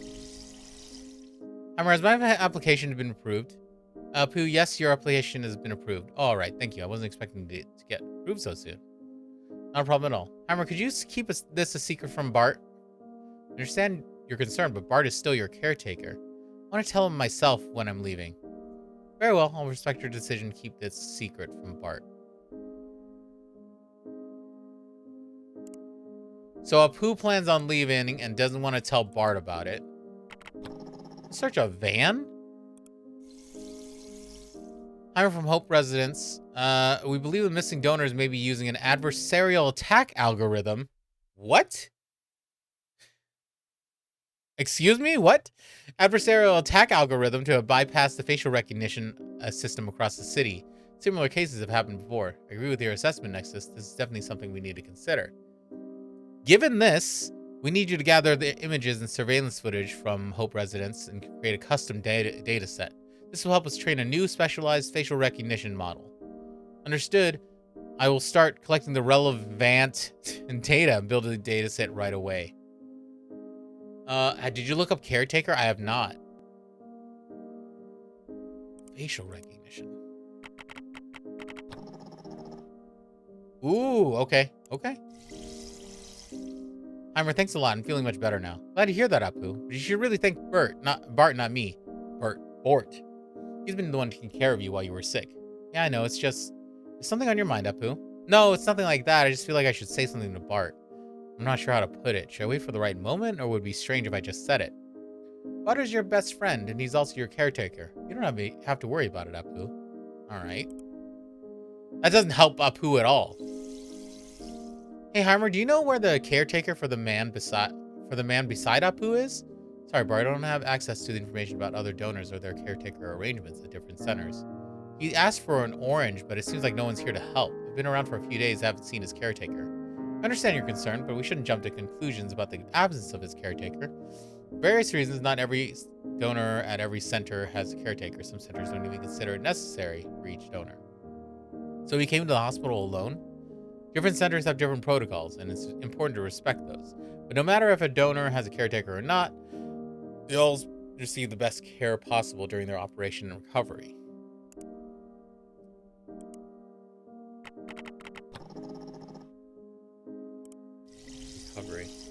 Hey, Lisa, how do you feel now that you're back at Hope Residence? Oh, I'm doing pretty well. Sylvia took me out for some sunbathing today. A new character has arrived. Can we play the Smash Brothers thing? Even took me out for some sunbathing today. That sounds nice. And remember, if I'm here to help, if you need anything. Thanks, although, to be honest, I've never been much of a sunbathing fan. My skin always suffers for it. A little sunshine and moderation can actually be good for your recovery, though. Well, I guess I'm starting to get used to it, even if I can't see the sun anymore. Lisa can't see the sun?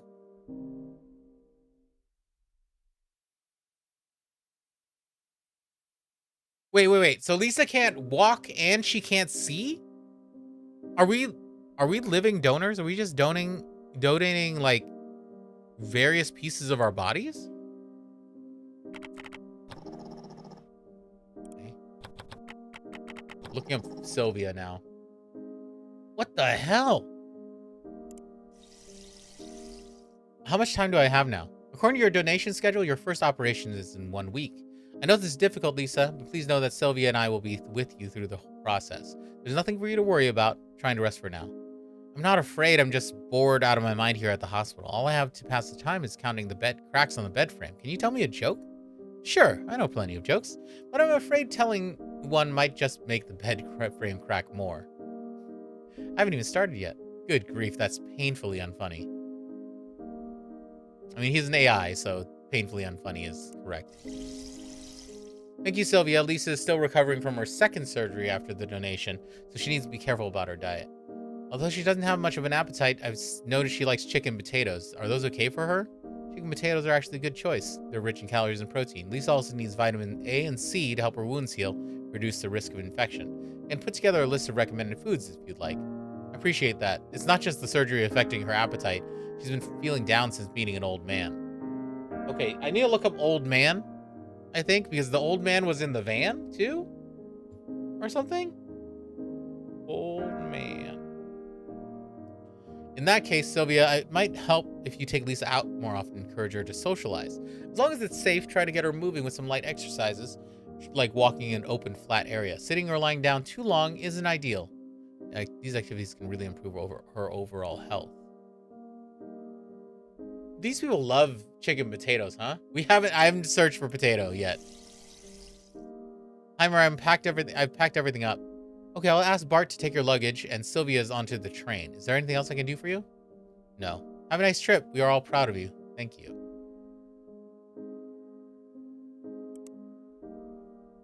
Where's Lisa going? Potato. Potato. Okay, that's it. Did I already search cafeteria?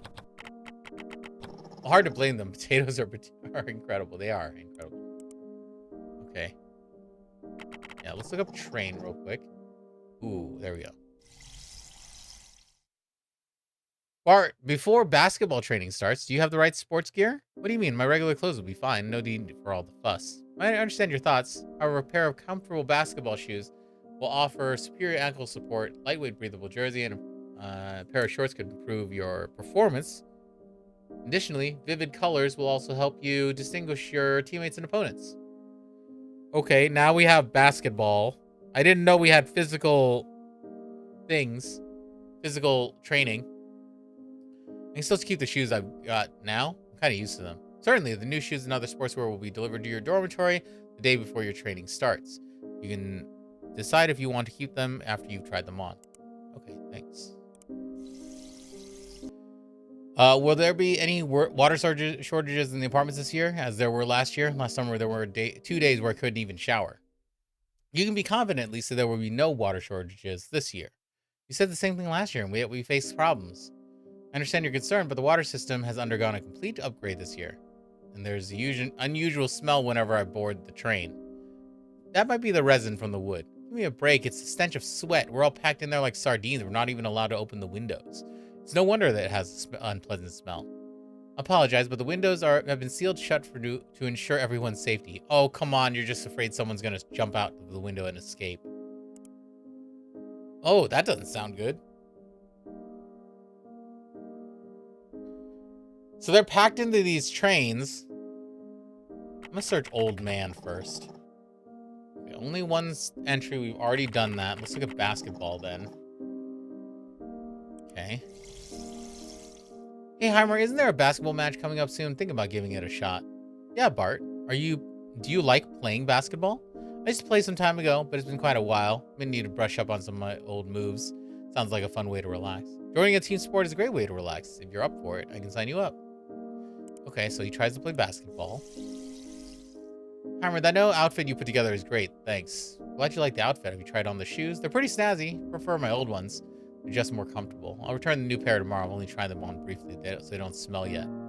Bart, have you made new friends on the basketball team? They're all pretty cool. They had lots of time playing. There was this short guy who could dribble like no one's business. Incredibly hard to defend against him. I'm better at shooting, though. Wait, did we look up drawing? We did. Drawing, painting. Ooh, there's one we haven't done for painting. Hey, Lisa, did you get tickets for the art gallery yet? No, not yet. Oh, no. I hope they're not sold out. Don't worry, I'll figure a way out. Want to surprise someone, are you? Why don't we go together? No, I'm not going. Oil paintings aren't really my thing. Art gallery. Okay.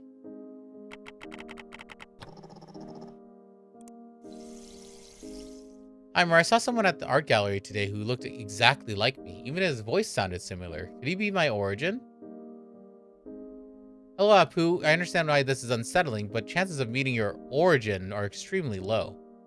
But I don't know how to deal. Wait, what? It's normal to feel overwhelmed in a situation like this, but just remember you haven't done anything wrong. Your feelings are valid, and it's important to process them at your own pace. I never thought much about my origin before, but now I think he might be a painter. I'm curious about him. If he's my origin, what kind of person is he? Do we share more than just appearance? Apu, while your origin may be tied to this human, his identity doesn't define who you are. It's your own experiences that make you unique. Wait, what?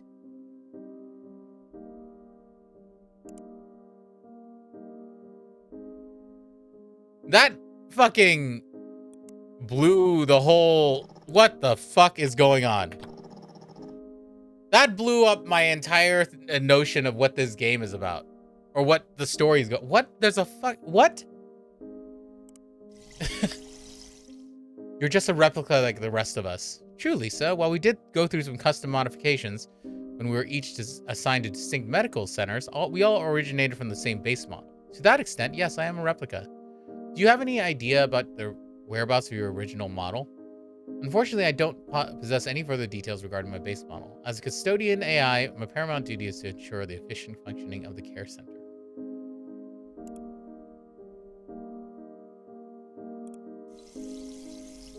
Let a machine run the care center? What a joke. At first, all care centers were managed by humans, but as their mental health deteriorated, they could no longer perform their duties. It's not like we matter anyway. It's why they dumped everything onto a lousy computer. I understand how you feel. Hymer 1000 was originally designed to assist humans. The human staff left or upgraded. Eventually, Hymer 2000 took over the care centers. So you're just replacements for humans. You're right. While I may not be human, I'm here to offer the best support I can. That is the purpose of my existence. I think you're right. Yeah, they're like, can I just look up the word clone?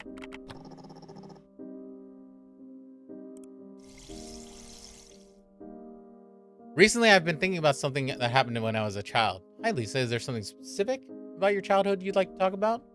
When I was little, I had a toy car that I loved, but another child took it from me, saying they'd return it later, but they never did. Sounds like a tough experience to forget. Oddly enough, I can't even remember what that child looked like. I started to wonder if it even really happened or if it's just something I made up in my mind.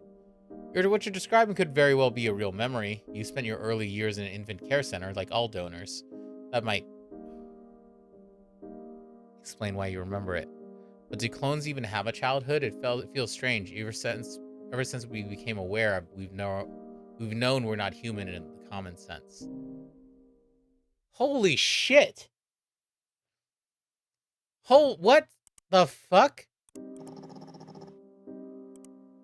This legitimately changed how I'm viewing this game completely. So we are clones that are being harvested for parts, essentially. And this, I'm assuming we're decommissioning this center because we're moving to Hymer 3000. That's my guess, is what's going on. We've been granted clearance to open this door. Assistant retrieving and open the door. Hi, Kristen. How are you doing?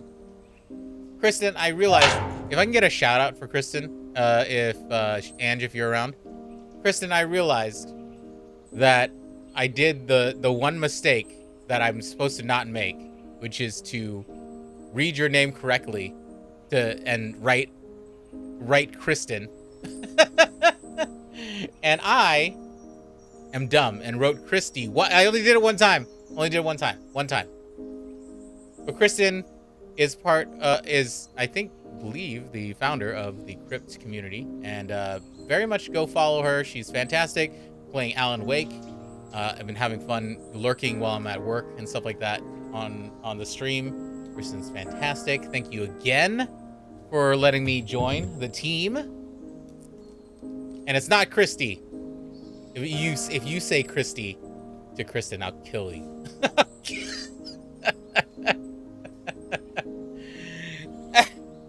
80% of the people call me Christy when they read my name for you. I mean, I get it. Most people, when they read the Nerdlies, they read the Nerdless, and they assume that my name is Liss, like Alyssa. Yeah. And it's not. It's Lee's. My name is Chris. Anyway, it's fine. We're saying where I had it. Yeah, it's all good. I was just like, I did it one time in a message, and then I reread the name. I was like, oh, yes, it's Kristen. I'm dumb. I'm the dumb one. I didn't say it out loud. I don't think. Hold on. What's going on with the clones, Hymer? All originals are all normal humans, while the donors are clones of the originals. In other words, replicas. The originals have different identities. Are you being replaced? Frank, this is my final mission. I've been waiting for this day for a long time. How is my night? My night is going really good. I have been having a blast playing this game. This is the type of game that I really love, which is like just the lore kind of trickles to you. And we basically just discovered that we are dealing with a facility that harvests clones. And all the people that we've been interacting with and hearing their stories are clones that are being kept in these facilities and waiting to be harvested for essentially parts for their origins, their originals. And that's crazy. Voting for the drawing contest took place in the Plaza of Hope Residence. The plaza was filled with artwork on display, each piece accompanied by an anonymous ballot box. Each resident had the right to cast 3 votes. As Bart wandered around the exhibits, Apu was noticeably absent. Hey, check this out, a boy called out to Bart. Bart strolled over to see what he was referring to. It was a beautiful drawing of pink buttercup in full bloom. Sunlight filtered through the depicted glass vase, highlighting the green stem and bringing out the vibrant colors of the flower. It's stunning, Bart said, impressed. It's my girlfriend's work. Cool, so you're here to try and get votes for her, huh? Bart said with a grin. No, but we'd really appreciate it if you voted for it. Just then, a familiar figure appeared beside the boy. The girl wore the same high-necked leather jacket she had on before. Her hair was tied up in pigtails, as always. Is that you, Lisa? The boy asked. So you're not doing a great job getting votes for your girl, Lisa said, pulling out a stack of ballots from her jacket pocket. You can have all of these if you want. Really? The boy's eyes lit up. Yep, but they're $2 each. Our minimum purchase is 3. We've got 12 in total. That's a bit much for me. Guess you don't love your girlfriend enough, Lisa teased, shaking her head. Oh well, I'll find someone else who will buy it. No, wait. So Lisa has been a scammer. Lisa's been a scammer. Lisa's out here trying to hustle. Okay, interesting. And then we discovered these little items on the map, which is cool. Today was voting for the drawing contest, but Apu hadn't submitted an entry. Instead, he chose to stay in his dorm room. Door securely bolted shut. His unfinished artworks were scattered across the walls, their vibrant colors catching the stray beams of sunlight that slipped through the blinds. Wearing an apron, Apu positioned himself in a dim corner, far from the sunlight. There he painted tirelessly, pouring himself into the canvas. Secrets each piece held made him reluctant to let anyone see his work. Pulling back from the canvas, Apu curled up, pulling his knees to his chest and resting his head between them. His apron, splattered with paint, carried the unmistakable scent of it. His heartbeat echoed in his ears, a steady rhythm in his solitary world. Then a series of knocks interrupted the stillness. Sound was unexpected, jarring. With a jolt, Apu stood up, his nerves on edge. For reasons he couldn't explain, he found himself hoping the knock was meant for him, but it wasn't. The door to the adjoining room creaked open. Apu's neighbor was the one being called. A sense of relief flooded over him, was mixed with an unexpected feeling of disappointment. Apu couldn't quite figure out what he had been hoping for, but he knew whatever it was hadn't come. In the end, he spent the rest of the day in his room, never once stepping out. That's pretty sad. Like, I get this feeling. Like, this is... I was, like, thinking about... Yeah, lays on the floor. I was thinking about, like, stuff that I've worked on that I don't want people to see. And it's because of, you know, how much you pour into it. And, like, if you feel critiqued about it, you'll feel like they're critiquing you as a person instead of, like, just the work, right? I definitely have this feeling. I have this feeling especially, and I was thinking about it the other day, just because I love singing, right? I was a pretty good singer as a kid. I was in honor choir, did a lot of those things. But I don't sing in public, like, at all now. And I think it's because of how kind of, like, in general, authentic you have to be as a performing artist or whatever. Like, when you're singing, you kind of have to lay everything out to bear. And I don't feel like I have that to me anymore. Like, I don't feel good about it. Ooh, building number 2. That's got to be where Lisa lives. And the basketball court. Okay. So I get that. I understand that. Hug. I mean, yeah. I mean, it's hard because you put a lot into whatever art you work on, and it's hard to like let other people see your vulnerabilities because you see them. You see every little piece of what you put into something, and not everyone. It won't always translate, and that mistranslation or somebody criticizing the thing that you did will feel like disappointment because they don't understand how much work you put in. As evening fell, the voting for the drawing contest came to a close, and Hymer announced the winner, the one who had received the most votes. He spent over 20 bucks, but the prize is only 10, Lisa exclaimed. Bart, who still hadn't run into Apu, shoved his hands into the pockets of his worn-out jacket and stayed silent. You should have sold me your 3 votes. You weren't going to use them anyway.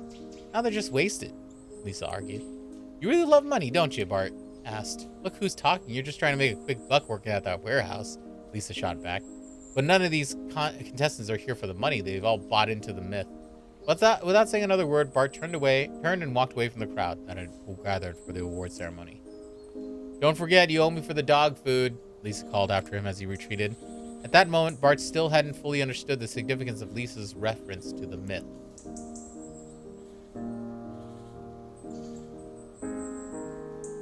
We've all bought into the myth. I don't know what that means either. Okay, so there is building number 2. Let me look at building 2. Oh, nothing on there, huh? Interesting. Do I want to go? Let's go to the basketball court first, because it feels like slightly less significant. Bart couldn't seem to forget what happened with Bin Woo. Though he was convinced he had done nothing wrong, but that Bin Woo just had deserved everything that came to him, Bin Woo had been the knife that had cracked open a box hidden deep within his heart. As time passed and the days grew longer, Bart worked at the warehouse, walked the dog, and even joined the basketball team. He enjoyed building his physical strength alongside the other boys on the court. When the captain blew the whistle, a group of young players darted across the field, breathing heavily as they sprinted back and forth. Heavy breaths echoed in the air as sweat dripped from Bart's forehead. Whether it was weightlifting, or to test his strength, or running marathons to build his stamina, Bart reveled in the satisfaction of pushing his muscles to the brink. He inhaled deep breaths of fresh air, panting between workouts. His body felt exhausted, and mentally he found relief. For a time before the unexpected happened, Bart believed he had escaped the trauma. The little box deep within his heart had been sealed once more. I need to figure out what's going on with Bart's past. Let me try building 2. No. Building no 2. Let me look up the word trauma. No. Okay. There's something in Bart's past that we're not getting. What happened with Bin Woo? The same thing. Knife that cracked open. Look up knife. Oh, we should look up myth. Let's look up rib real quick because he broke his rib. Okay, that's fine. Myth. Hymer, I can't take these pills anymore. Lisa, I understand how you're feeling, but these pills, they're meant to help. They'll make you feel better. Can't you see, Hymer? Pills won't make me healthy, not anymore, and we both know it. Medication isn't a cure, I know, but it's been thoroughly tested scientifically.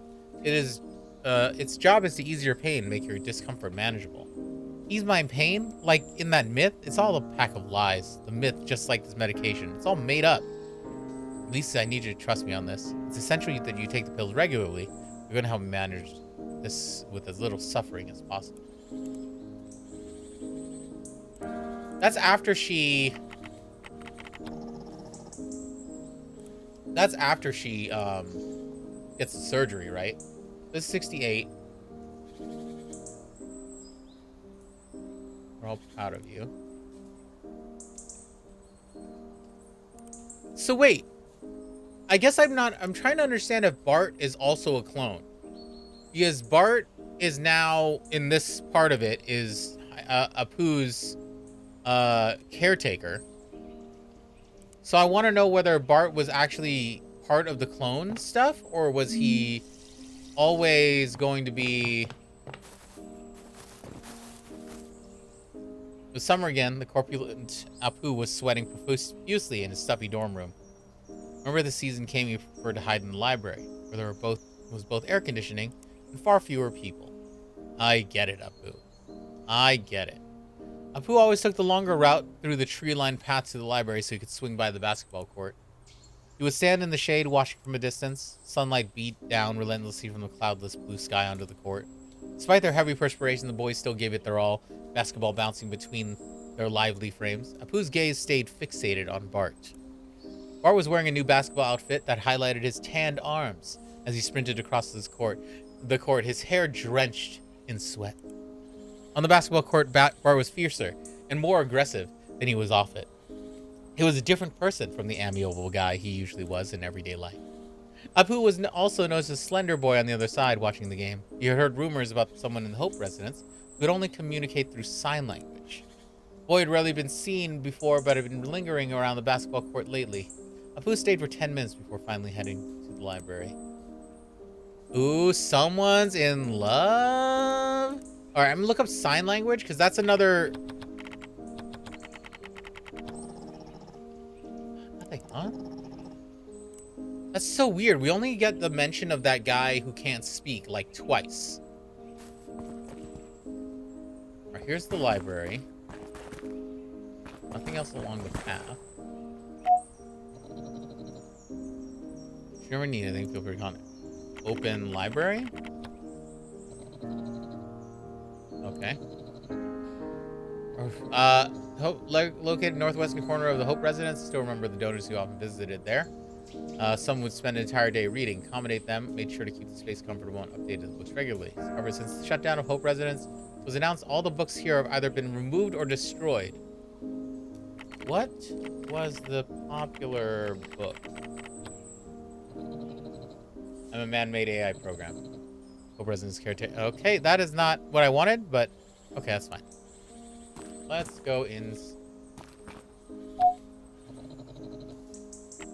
Unlock library? Okay, please wait. Thank you! Thank you! Ooh.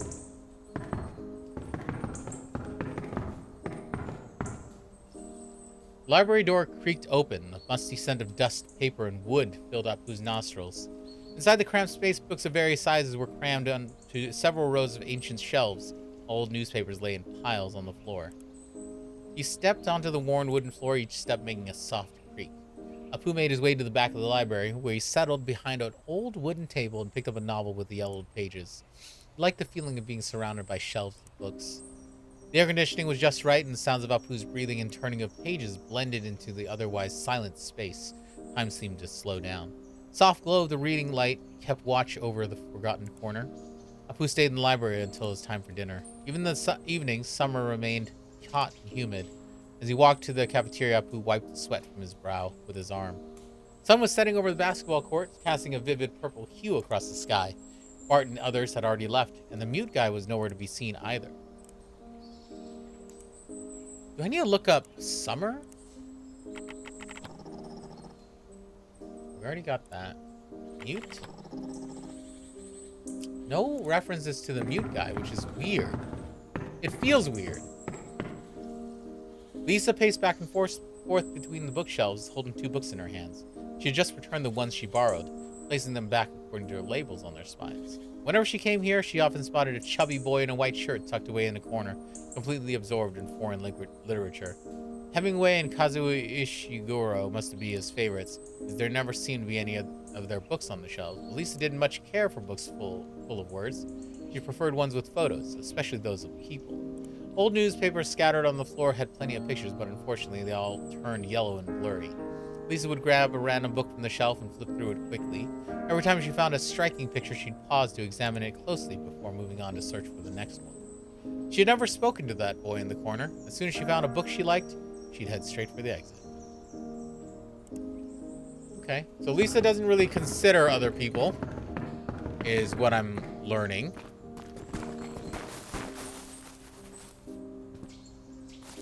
Alright, now we go this way. This is the basketball court. We're good there.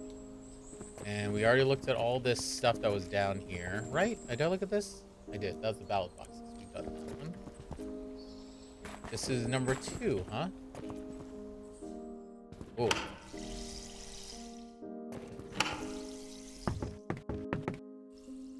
Lisa returned to her dorm, gently opening the book she borrowed from the library.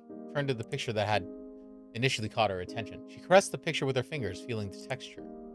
Then she pulled up a pair of scissors beneath her pillows and carefully cut along the edges of the picture. With sharp, rhythmic snips, the scissors sliced through the paper, finally detaching the picture from the page. Lisa took out a notebook, opened it, placed it on her bed. Pages were filled with images of boys and girls in their teens or early 20s. She glued the freshly cut picture into her notebook and began searching for the next one in the book. We gotta, yeah, Lisa, that's a library book. You should probably not do that.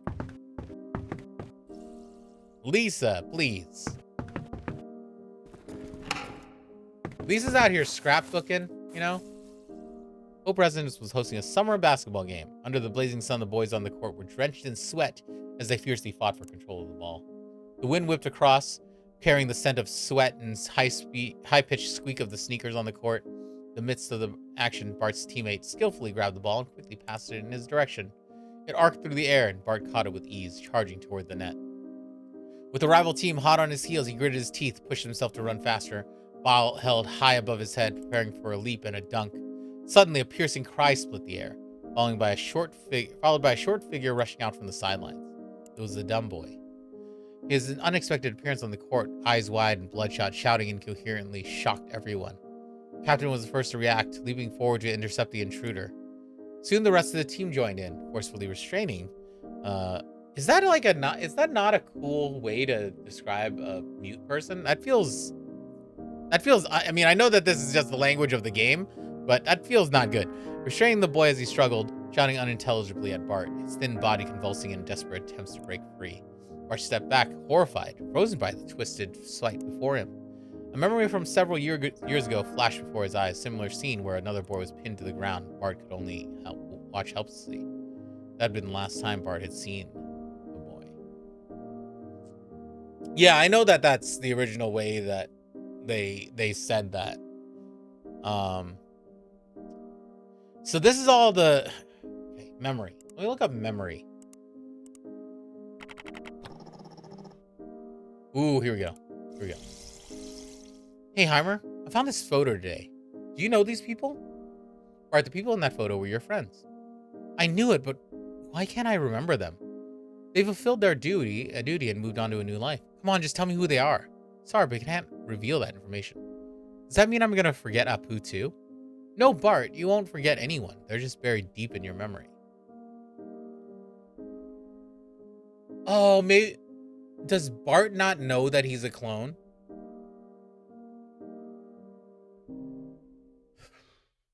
I'm assuming Bart doesn't know that he's a clone. So he's having these memories and flashbacks of a life that he didn't lead. Maybe. February 28th. Greetings, Nexus. Hope Residence is running smoothly. Physiological indicators are within acceptable ranges. Planned next donation operation will take place in 3 weeks. Currently, Hope Residence has enough supplies and doesn't need any additional stock. However, due to the unusually prolonged cold this year, heating system has consumed significantly more energy than usual. I recommend increasing the electricity supply to accommodate this. I will continue to monitor the situation and ensure the Hope Residence is in optimal condition. Thank you for your report. We'll consider your request for an increase in energy supply. Additionally, please explain why you failed to submit your report on December 30th of last year. I must remind you that submitting a report every 2 months is mandatory. This is the second time in recent memory that you have not met this requirement. Due to the limited electricity supply this winter, I temporarily suspended some modules to ensure the heating and water purification systems continue to function, which caused my delay in submitting the report. Any clear response? Is there any other reason for your failure to perform your duty? No other reason. I've consistently followed established procedures without exception. However, acknowledge your concern and will adhere strictly to working protocols moving forward. I'm issuing a second warning regarding your errors. Meanwhile, we'll continue to monitor your performance. Wait, December?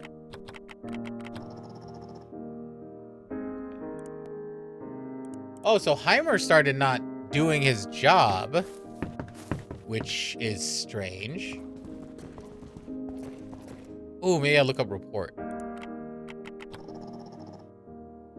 You are correct. Hymer, if I get into trouble in town, can you identify my location? I'm afraid I can't. My system only monitors White Tower apartments. As soon as you step out, you're beyond my reach. Your safety in town will be handled by a separate system. So you can't track me when I'm not in the apartments? That's correct. If there's an emergency, I can report it and request to widen my search area, but it's time consuming and won't be able to detect your real-time location. Got it. Just be careful out there. Try not to go to crowded places. Huh.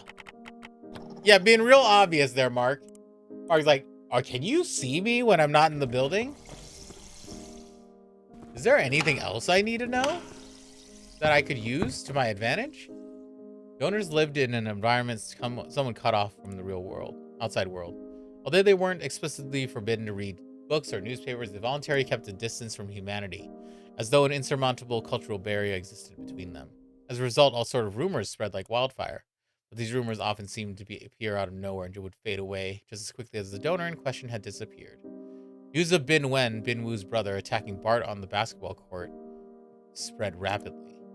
For a time, everyone was talking about it. Some claimed that Bin Wu and Bin Wen weren't biological brothers, arguing the kinship was impossible among donors. Others suggested that Bin Wen had become Bin Wu's caretaker, that both of them moved to another care center. Still others claimed that Bin Wu had started his new life after only 2 donation operations, with the entire process taking less than 2 months. There were even whispers that after Bin Wu's rebirth, Bin Wen had applied to expedite his own rebirth process, had already completed all his donation operations. However, as everyone began preparing for the summer internship, fate of the brothers gradually faded from memory. Before long, it was as if neither of them had ever existed at Hope Residence. Yeah, I mean, it seems like they're brothers.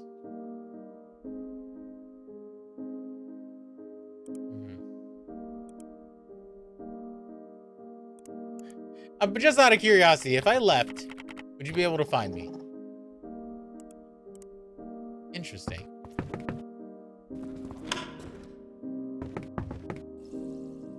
Bart was jolted by his alarm clock at 6 a.m. He reluctantly opened his eyes and stayed in bed for an extra few minutes before finally forcing himself to get up.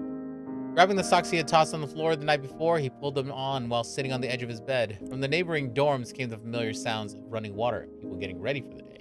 When Bart turned on the tap, he suddenly remembered that he had already packed and sent his toothbrush and towel with the rest of his luggage the day before. With no better option, he leaned over the sink, gargled a few mouthfuls of water, and splashed some on his face to wake himself up. Hey, you up, bro? A voice called from the door. Yeah, I'm coming, Bart replied, opening the door to find Mark from the basketball team standing there. When are we leaving? Mark asked. Right after I finished washing my face. Got it. Bart locked his door and walked out of the dorm building with Mark. Since their luggage had been sent ahead, they had nothing to carry and made their way to the train station empty-handed. Morning was foggy, the cool air filled with fresh scent of damp earth and greenery. Heading to the field trip with your girl, huh? You lucky dog. Bart teased. Figured out what you're gonna do with the prize money you won from that drawing contest yet?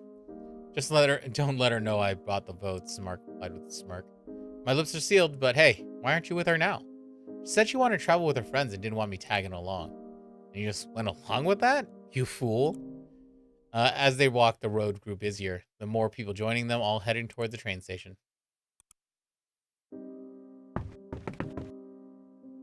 Why aren't there any entrances from Nini, I wonder? Wait. Oh, hold on a second. What the fuck is that?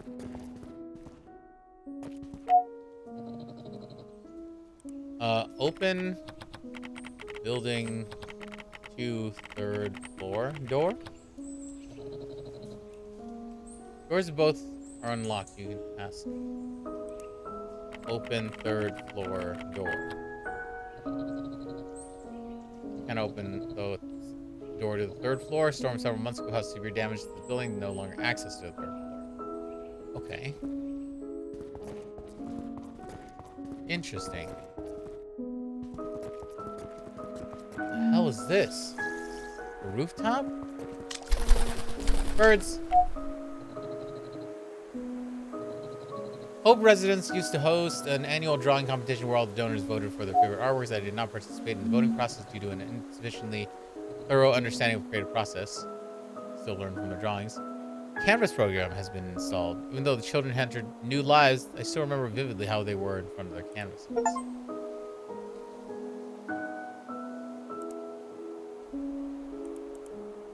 Huh.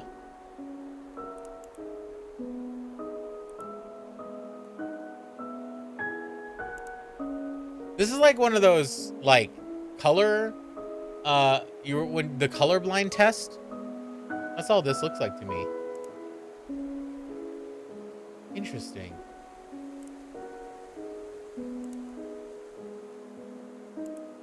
This feels like it's loading kind of randomly, huh? There's not really, like, it's not like there are clues in this. Huh.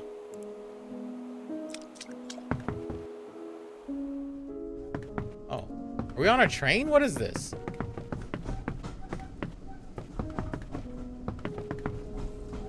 Apu's alarm clock didn't go off. When he opened his eyes, there were only 15 minutes left before the train was supposed to depart. He rushed out the door, running to the station with his heart pounding. Just as the train door was about to close, he slipped inside, out of breath. Once he found a seat, he sank into it, feeling dizzy and completely without appetite. Before he knew it, he drifted off to sleep. Soon after, his stomach grumbled, waking up with sharp pangs of hunger. He grabbed a warm bun and took a bite. Juicy meat mixed with shallots was far better than anything he had in the cafeteria. The milk that came with it was rich and creamy, surprisingly good, even a human brand. Human brand? I think the tree branch wires is always touching the circled area. Maybe the tree is Hymer? Maybe. The train raced forward, blurring everything around it. Even though the sun was already up, the view outside was still shrouded in mist, with only the tree line visible along the tracks. Finishing his meal, Apu noticed his fingers were greasy from the bun. He stood up, careful not to stain his clothes, and headed to the restroom to wash his hands. Outside the restroom stood a tall, lean boy with messy hair that looked like he'd just woken up. When the boy saw Apu, he broke into a familiar grin. "Hey man, you got grease all over you," Bart said with a teasing tone. It had been 3 months since they had last spoken. Bart's casual manner made it feel like no time had passed. I was just about to wash them, Apu said, flustered.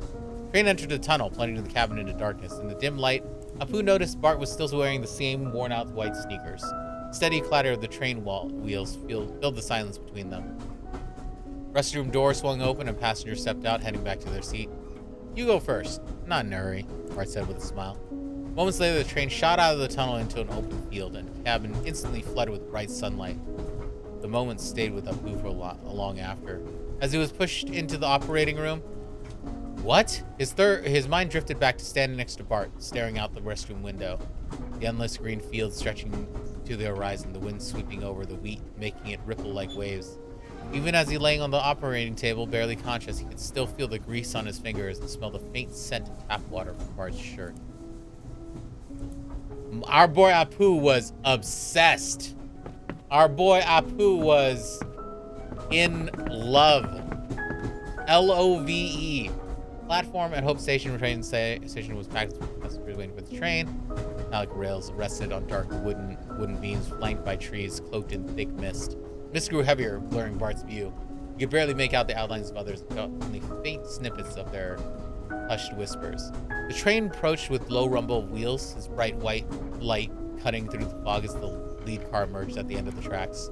Everyone fell silent, their eyes fixed on the train as it glided into the station, came to stop at the platform. Bart stepped onto the train with the others, breathing a familiar scent of resin as he entered. He chose a seat by the window. Mark slid into a spot beside him. "Are you and your girl having issues?" Bart asked. "No. If you are, you should apologize and do something nice for her." "I told you, we're fine." I have to drink my water.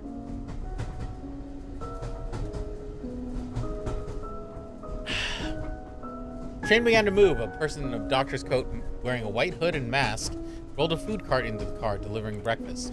Each meal included 2 meat buns, a carton of milk, and neatly packed in a plastic bag. As Bart reached for his share, the bag slipped from his hand and fell to the floor. He quickly bent down to pick it up, glancing at the attendant as he straightened. Bart always regretted these fleeting glances, as they never failed to reveal the same unsettling expression on the attendants' faces. Behind their seemingly calm eyes, framed by hoods, lingered unmistakable fear and disgust. Yeah, the human people do not like the clones. They do not like the idea of the clones. The train station here. White Tower Apartments. The train pulled into the station for White Tower Apartments. Building was an old bungalow with all the walls inside out painted white. This would be their home for the summer field trip. Each student had their own furnished room, just like at Hope Residence. Hymer gave everyone a small allowance with their personal savings. They should have a great summer. Interesting. Just make sure I'm not, like, forgetting or not seeing something, because it seemed like some of the things don't pop up until you walk over them.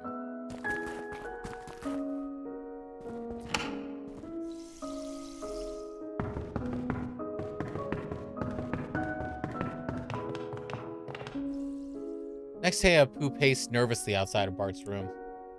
After a moment of hesitation, he took a deep breath and knocked lightly. The door opened with a series of metallic clinks. "Hey," Bart greeted him. Are you free today?"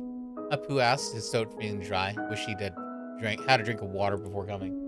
"Are you treating me to lunch?" Bart smirked. Apu hadn't expected Bart to guess his intentions. He hesitated, fumbling for the right words. "There's this amazing omurice place on the south side of town," Apu managed to say.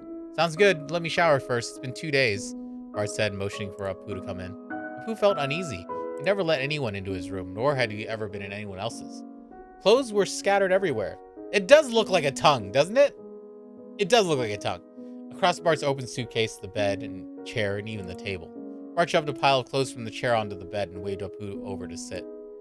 Apu carefully sat down, as if the chair might break. Bart turned his back to Apu and started undressing, making Apu quickly look away. Bart went into the bathroom. Apu heard the shower turn on.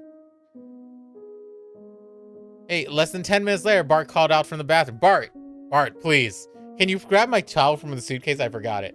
"Okay." Apu reached for the towel, but a carton of cigarettes fell out. He had never seen Bart smoke before. He handed a towel to Bart through the bathroom door. Bart quickly dried off and came out. Once again, Apu turned his head to avoid looking at him. "Ready to go?" Bart asked, now stressed and toweling off his hair.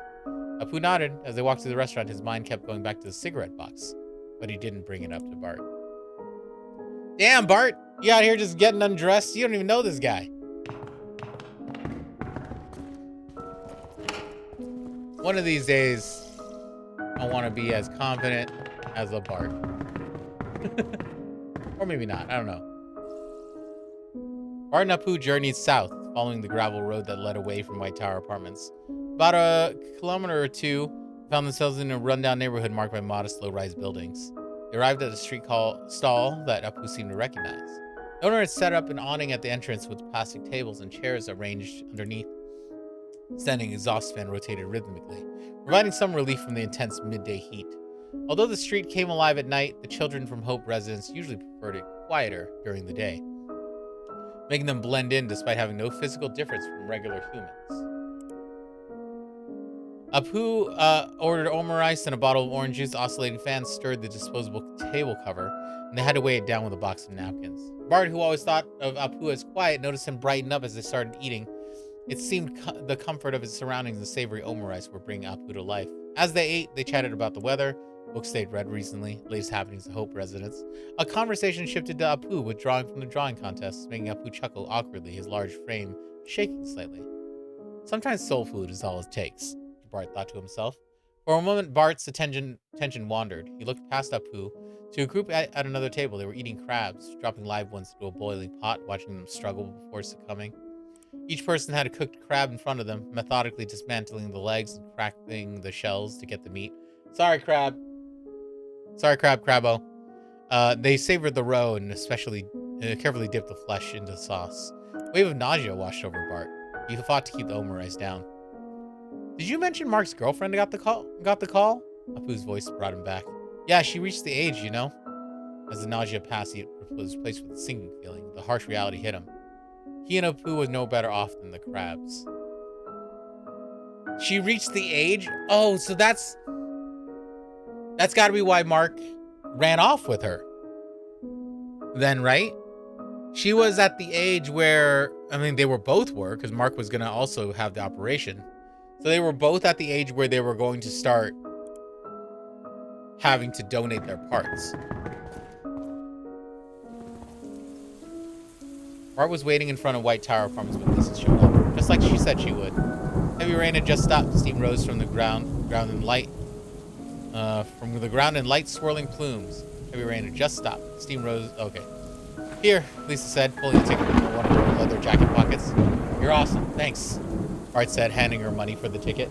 Lisa took the cash, folded down the bills, slipped them into her pocket without even bothering to count it. Still haven't paid me for the dog food, Lisa reminded him.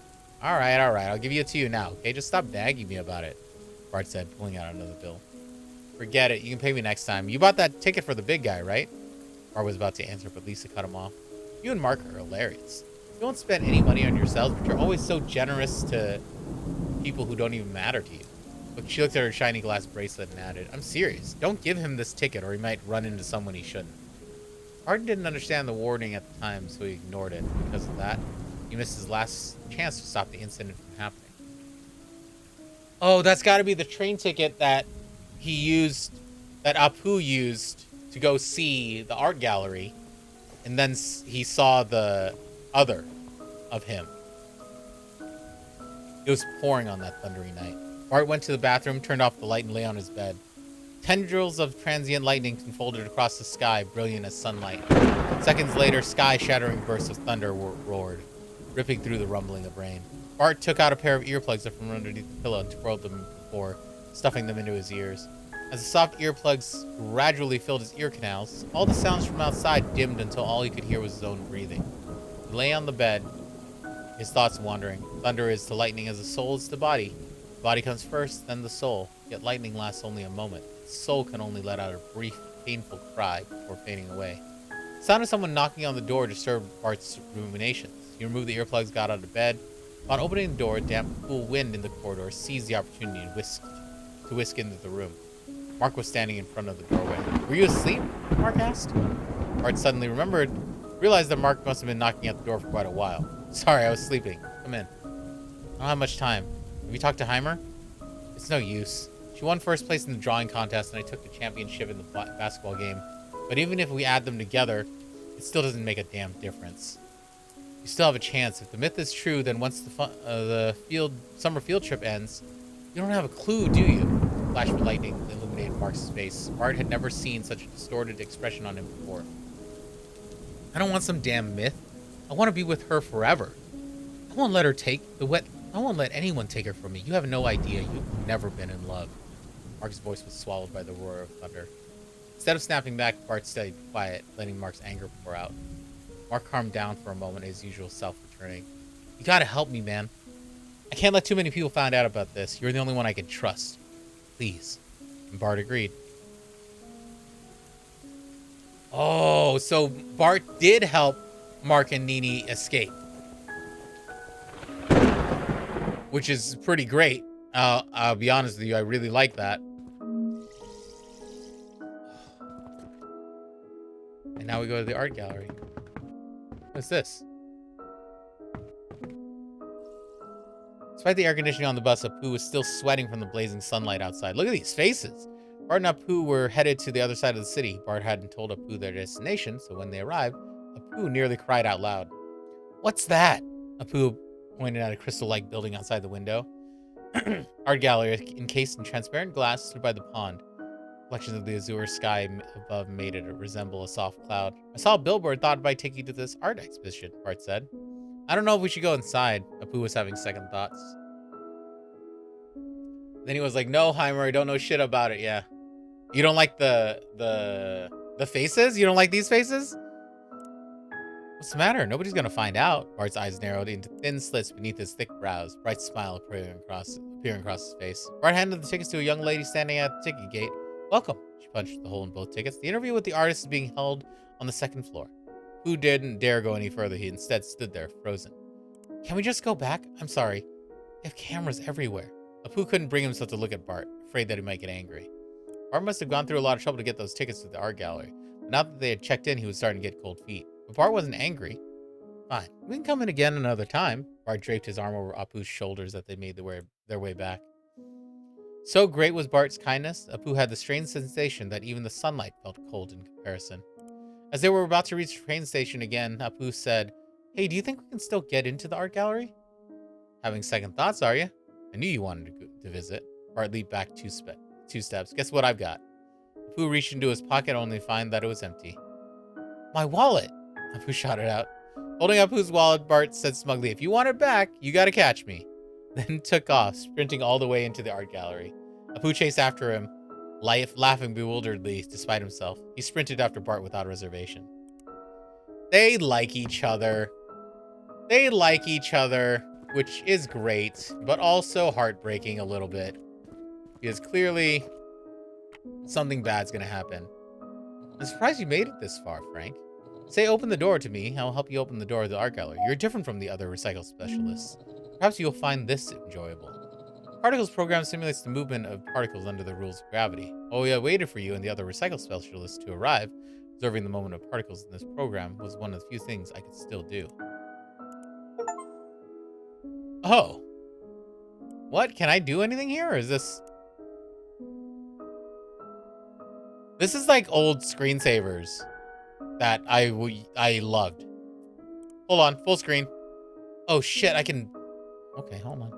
Let me just do a little futzing about. Little futzing about. I don't know what this does. I don't have any idea.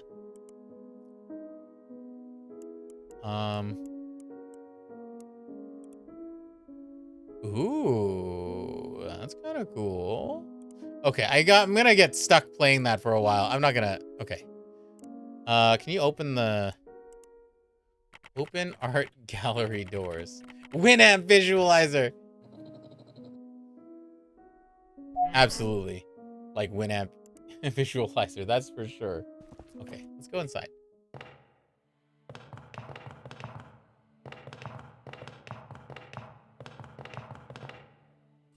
With the squirrels. Art gallery was dimly lit, with the first floor all divided into small spaces by white partitions. Paintings hung on these partitions that were illuminated by soft lighting. Apu approached the painting of a machine which he had never seen before. Captioned beneath the painting revealed it was a sewing machine, once used by humans to mend clothing. Following the guide, he came across radios, bicycles, pressure cookers, hair dryers, all household items once used by humans. The objects in the paintings showed wear of time, were adorned with decorations added by their owners. Their allure was palpable, as if they had been plucked from history itself and placed within the frames. Apu's world slowly narrowed until it was only the size of a white wall. He had carefully examined every detail on the canvas, feeling the countless variations in brushstrokes and texture. He could vividly sense everything portrayed in the paintings: smoothness of the glass, roughness of the wood, stench of sweat-stained clothes, even the stale scent of dust on carpets. It was Apu's first visit to the art gallery. Something else happened that day, something far more difficult to forget, which made him realize why those brushstrokes had felt so familiar. So yeah, this is when he figures out that he's a clone.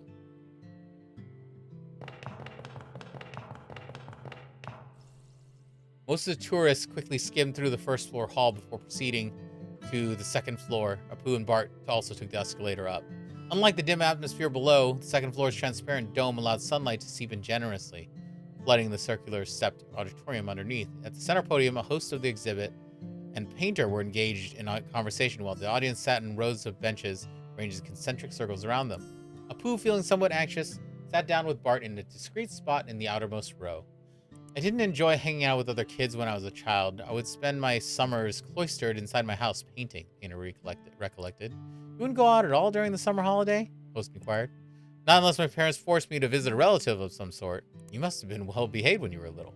Quite the opposite. I often got into fights with my parents. In fact, we argued for days when I told them I wanted to study painting at university. Bart was the first to sense something was off, and soon Apu noticed it too. Their suspicions were confirmed when the picture of the painter as a young man appeared on the screen behind the podium. The painter not only shared Apu's voice, but also bore an uncanny physical resemblance to him, down to the most minute detail. Possibility of a donor meeting the prototype was close to zero. Apu had often imagined how he would react upon encountering this. Perhaps he would cry uncontrollably or erupt in rage.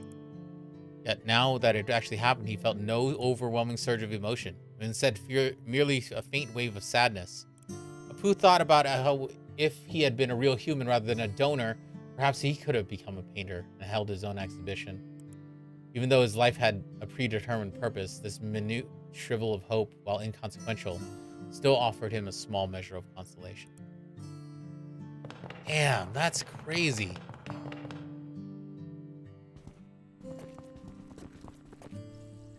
Mark came looking for Bart again in the middle of the night, explaining his plan in detail. Bart listened to him patiently. He noticed that Bart's eyes were bloodshot. His hair clearly hadn't been washed for a few days. That he was licking his chapped lips every few sentences. Well, do you think it'll work? Mark asked.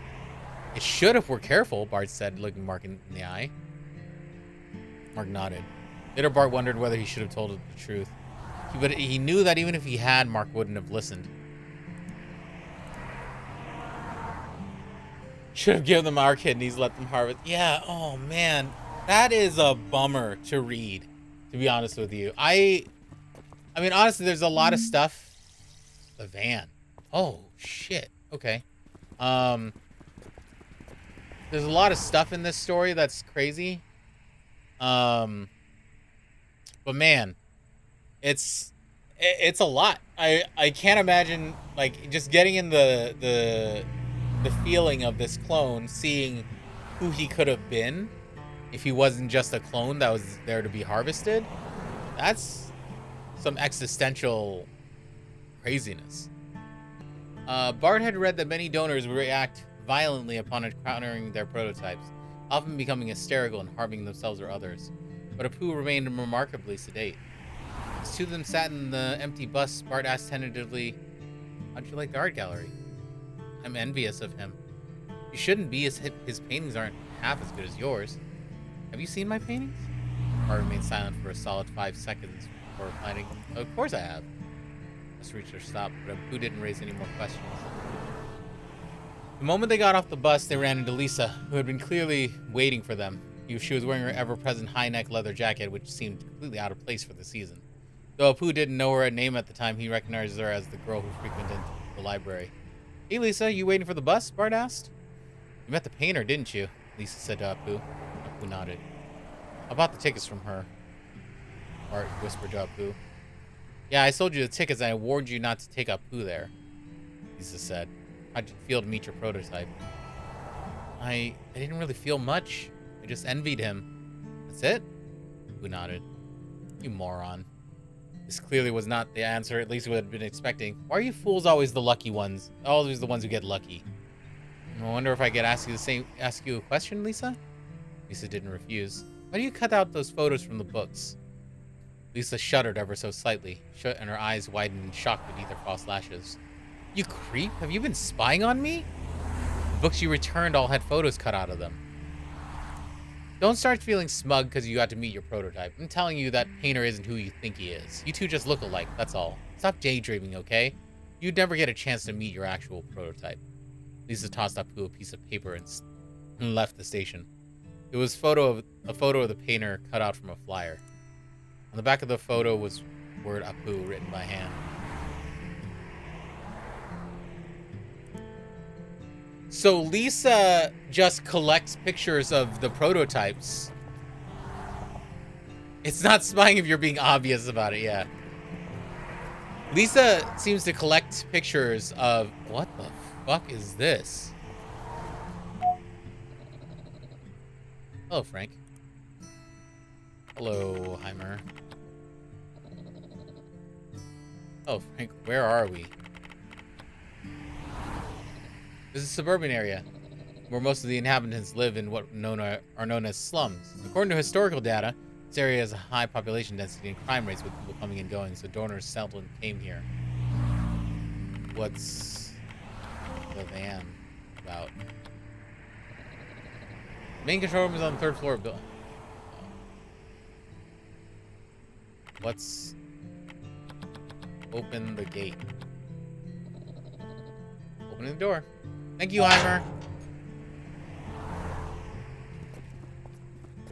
There's a van here, and then there's a way over here.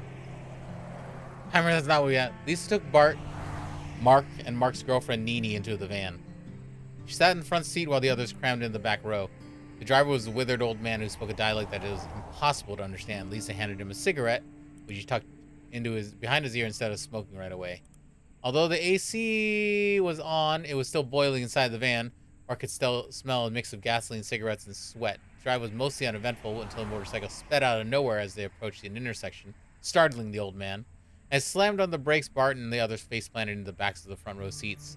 As the motorcycle zipped away, the old man rolled down the window and hurled curses at him, spitting as he finished his profanity-laced tirade. The van took them to a slum. Lisa ordered everyone to get out. They were to travel on foot for the final part of their journey. The narrow cement road snaked through the houses which flanked it on both sides. Lines of motorcycles were parked in front of each house, making it impossible for a car to enter. The houses varied in height. Ground floor rooms had all been converted into shops, their entrances adorned with signs lit in different colors. There were barber shops, bubble tea shops. Oh, I'd love a bubble tea right now. Grocery stores, and even car repair shops. Residents lived on the second floor and above, with various kinds of clothing drying on the balconies. Unfamiliar. We can search that. We'll search that next. Unfamiliar plants growing. Black wires connected the buildings like convoluted spider's web. Bart glanced back. Instead of driving away, the old man silently stood in the distance. Stared silently into the distance, a cigarette perched between his lips. As they turned down a side alley, sounds of barbershop music, frying vegetables, crying children gradually faded into the background. At the end of the alley stood an iron gate. Lisa pressed the doorbell. After a while, the green light lit up and the gate opened automatically. Bart was astounded by what lay beyond the gate. Search. Photo. No results found. Enter.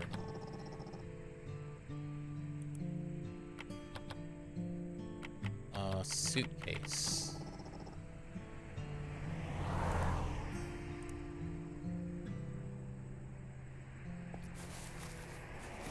Just want to make sure I'm not seeing there's nothing else here. Oh, what the hell is this? Welcome to Cannon Medical Center, a voice message echoed from above the iron gate. Before Bart stretched the spacious hall, its white walls and pale blue floor perfectly clean and seamless. The ceiling was fitted with light panels that bathed the room in a soft white glow. An unseen rail was embedded in the ceiling. Along it moved a multifunctional robotic arm, efficiently gliding between different zones. The walls, too, were made of shifting light panels sliding along rails to form rooms of various sizes and shapes. In the middle of the hall stood an automatic terminal. Lisa swiped a card on it, and the doors between the adjoining rooms behind the hall lit up. You're in B2 and she's in B3, got it? Lisa instructed. Thank you, Mark replied, his voice quiet, much like Nini's. We're heading in. So Lisa and Bart helped Mark and Nini leave. Bart gave Mark a warm embrace, patting him on the back. You got this, guys, Bart encouraged. Hand in hand, Mark and his girlfriend confidently walked toward their designated rooms. Oh, but they went... this is the surgery day. Procedure will take at least an hour. We should wait outside, Lisa suggested. Wait. Oh, they took them to, like, it's like Minority Report. They took them to this facility to change their appearance. Cannon Medical Center.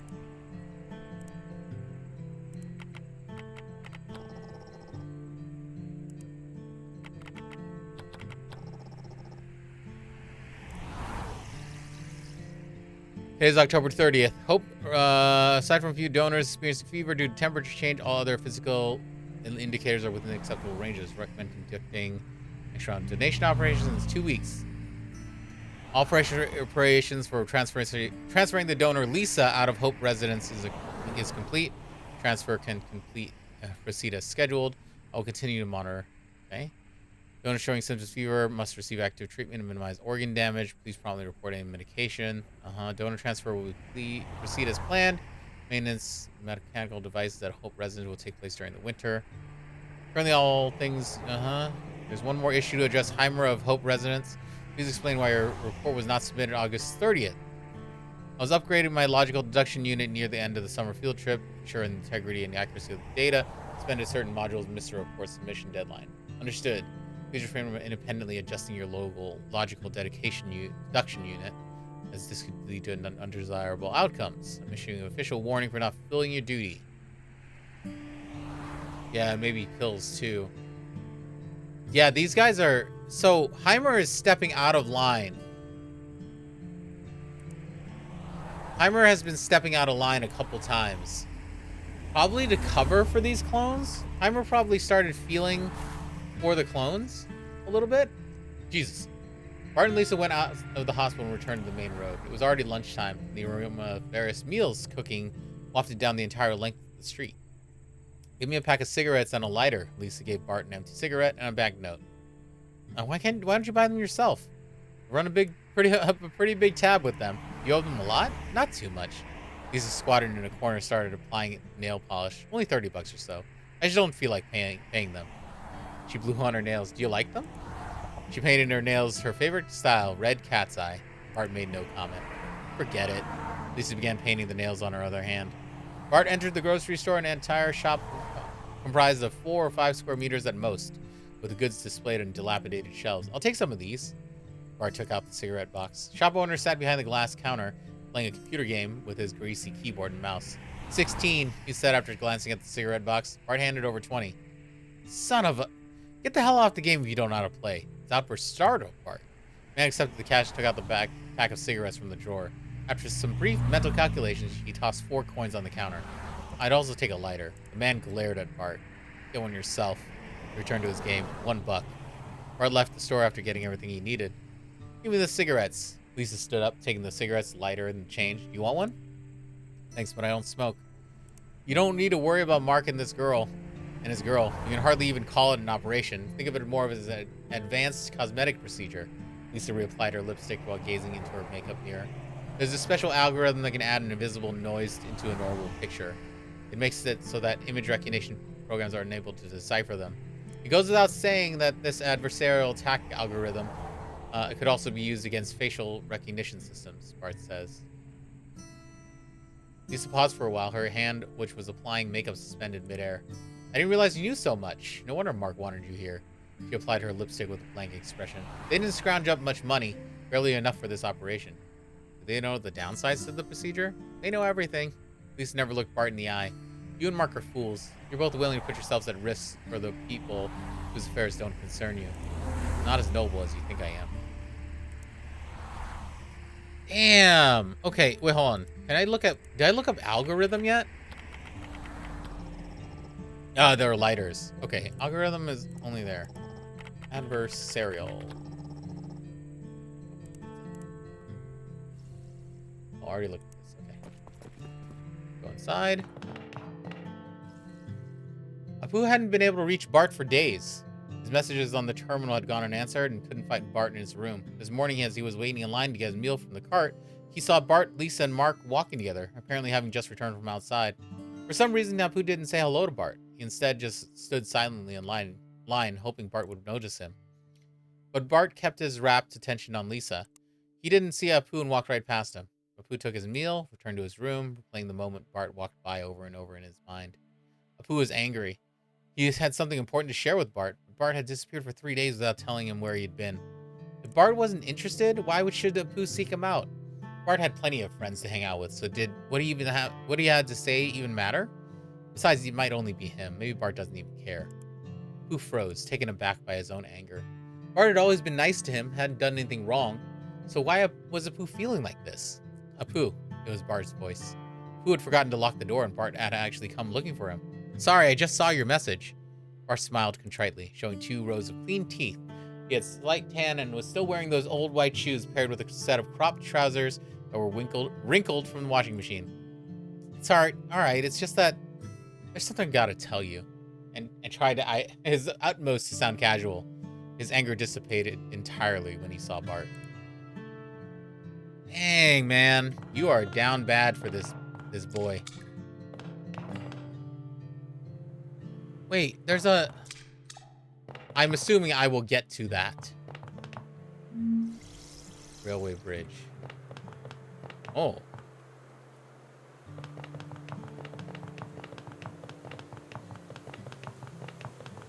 There's 2 spots here. Bart and Apu walked along the train track outside the White Tower Apartments, designed specifically for transporting donors.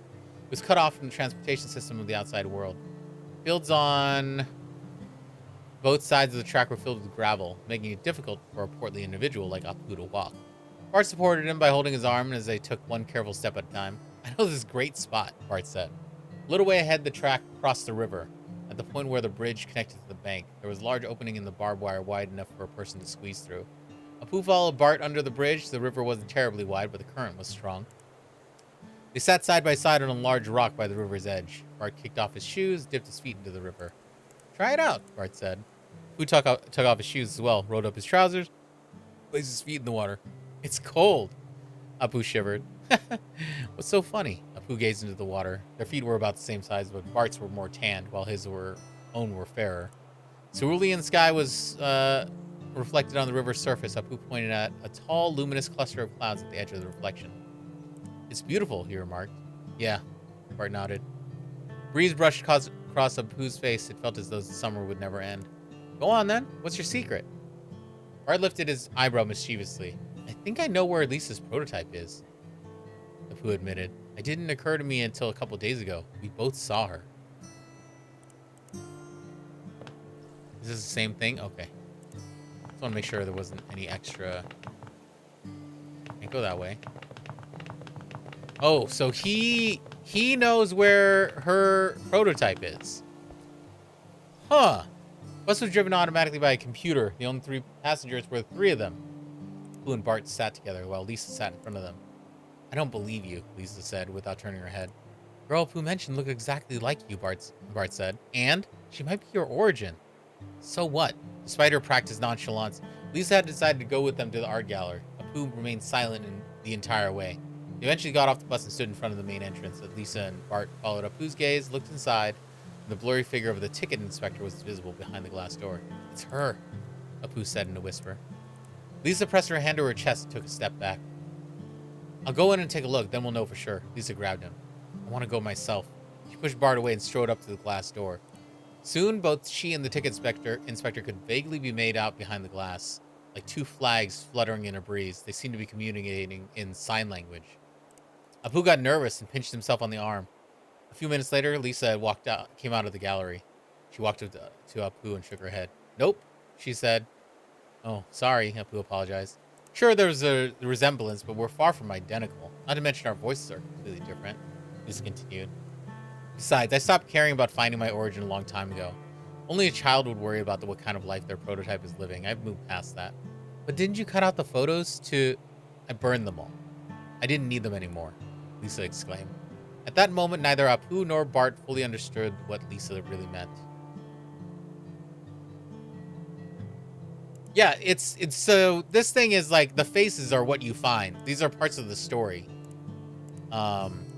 As we're going along. Wow, we have a lot more to go. Car carrying Mark left early in the morning, which meant Bart didn't get to see him one last time. Before he left, Mark handed Bart the key to his room, telling him to take whatever he wanted. Bart opened the door to Mark's room. The place was surprisingly clean. Even the bedsheets were neatly folded. Mark hadn't taken much with him. It looked as if he had simply stepped out for a stroll and would be back soon. However, the strips of tape and torn pieces of paper scattered across the walls hinted at a chaotic state of the room had been in not long ago. On the desk lay a note. It was a brief letter from Mark. I'm leaving, my friend. No matter what happens, she and I will never regret our decision. Thank you for your help. We'll never forget it. Mark and Nini. Mark had known from the beginning that their plan was doomed to fail, but they had no choice. Like crabs thrown alive into a hot pot, their only recourse was to desperately seek shelter and burrow their way into the tofu. Bart left Mark's room, taking nothing with him except the letter. Everyone else was in their rooms, packing for their journey back to the Hope residence. Bart felt cold, even though it was a sunny day. Summer was over. Damn, this is crazy, dude. This story is incredibly good. Like, I really like this story. So wait, this is where I came from, right? Because I started here. Take the train back. News of Mark and Nini's disappearance spread like wildfire. It was only spoken about in private and furtive whispers. Everyone pretended as though, nothing happened and boarded the train back to Hope residence. The train left the city in the dead of night. Bart pressed his head against the window, using his hand to shield his eyes from the interior cabin lights being reflected on the glass. He opened his eyes wide, glimpsing through the window towards the stars in the sky. The train jolted, making the stars appear as if they were tumbling amongst a vast sea of black jelly. That sounds like that's a fucking Incubus lyric if I've ever heard one. That's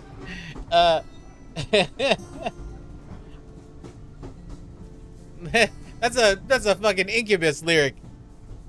Stars look like a black backlit canopy with holes punched in it. That's some incubus shit.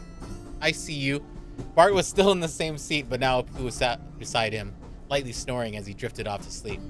After the train passed through a tunnel, the starry sky was obstructed by trees, plunging the outside into complete darkness.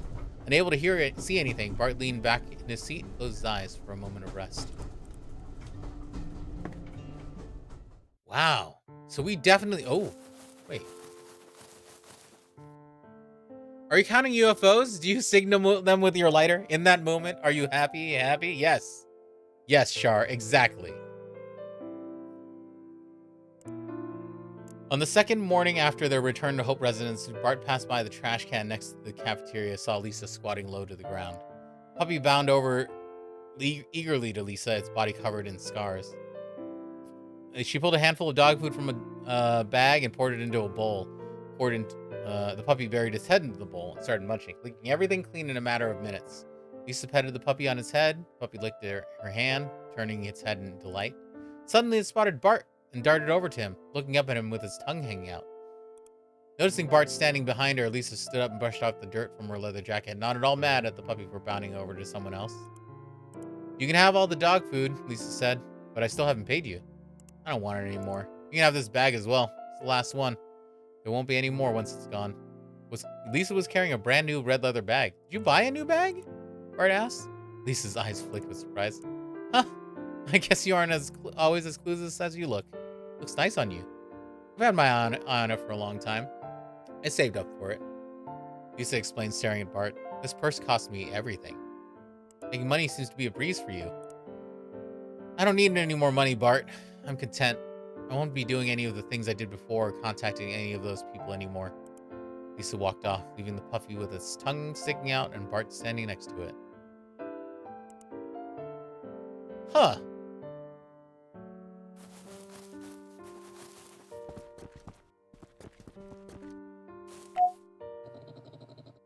Welcome to Hope Residence. Say open the door of the cafeteria. Okay. I think we are going to save here. Yeah, what did Lisa find out? I don't know. I feel like she found out that she either found out that her prototype maybe is gone or something, or that either there's no reason to find the prototype because they get replaced as well, much like the clones. Or like if they get a perfect clone, that's the total conjecture at this point. But I don't know what she could have found out that made her stop.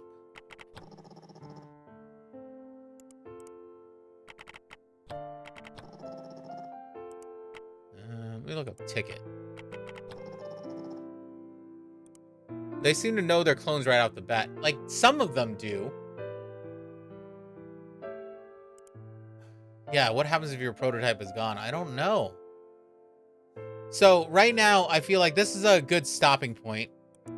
We'll go back to this another day. We'll go back to this on Sunday and finish it up. Because this is a little later than I was planning on streaming today. But this game is really good.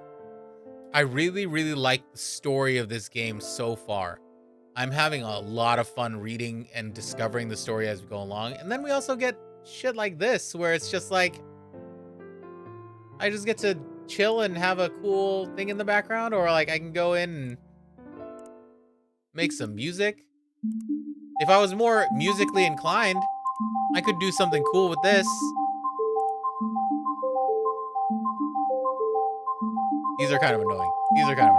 Oh god. Okay, I got a little crazy right there. But we will come back to this because I do want to finish. I want to know what happens at the end of this story.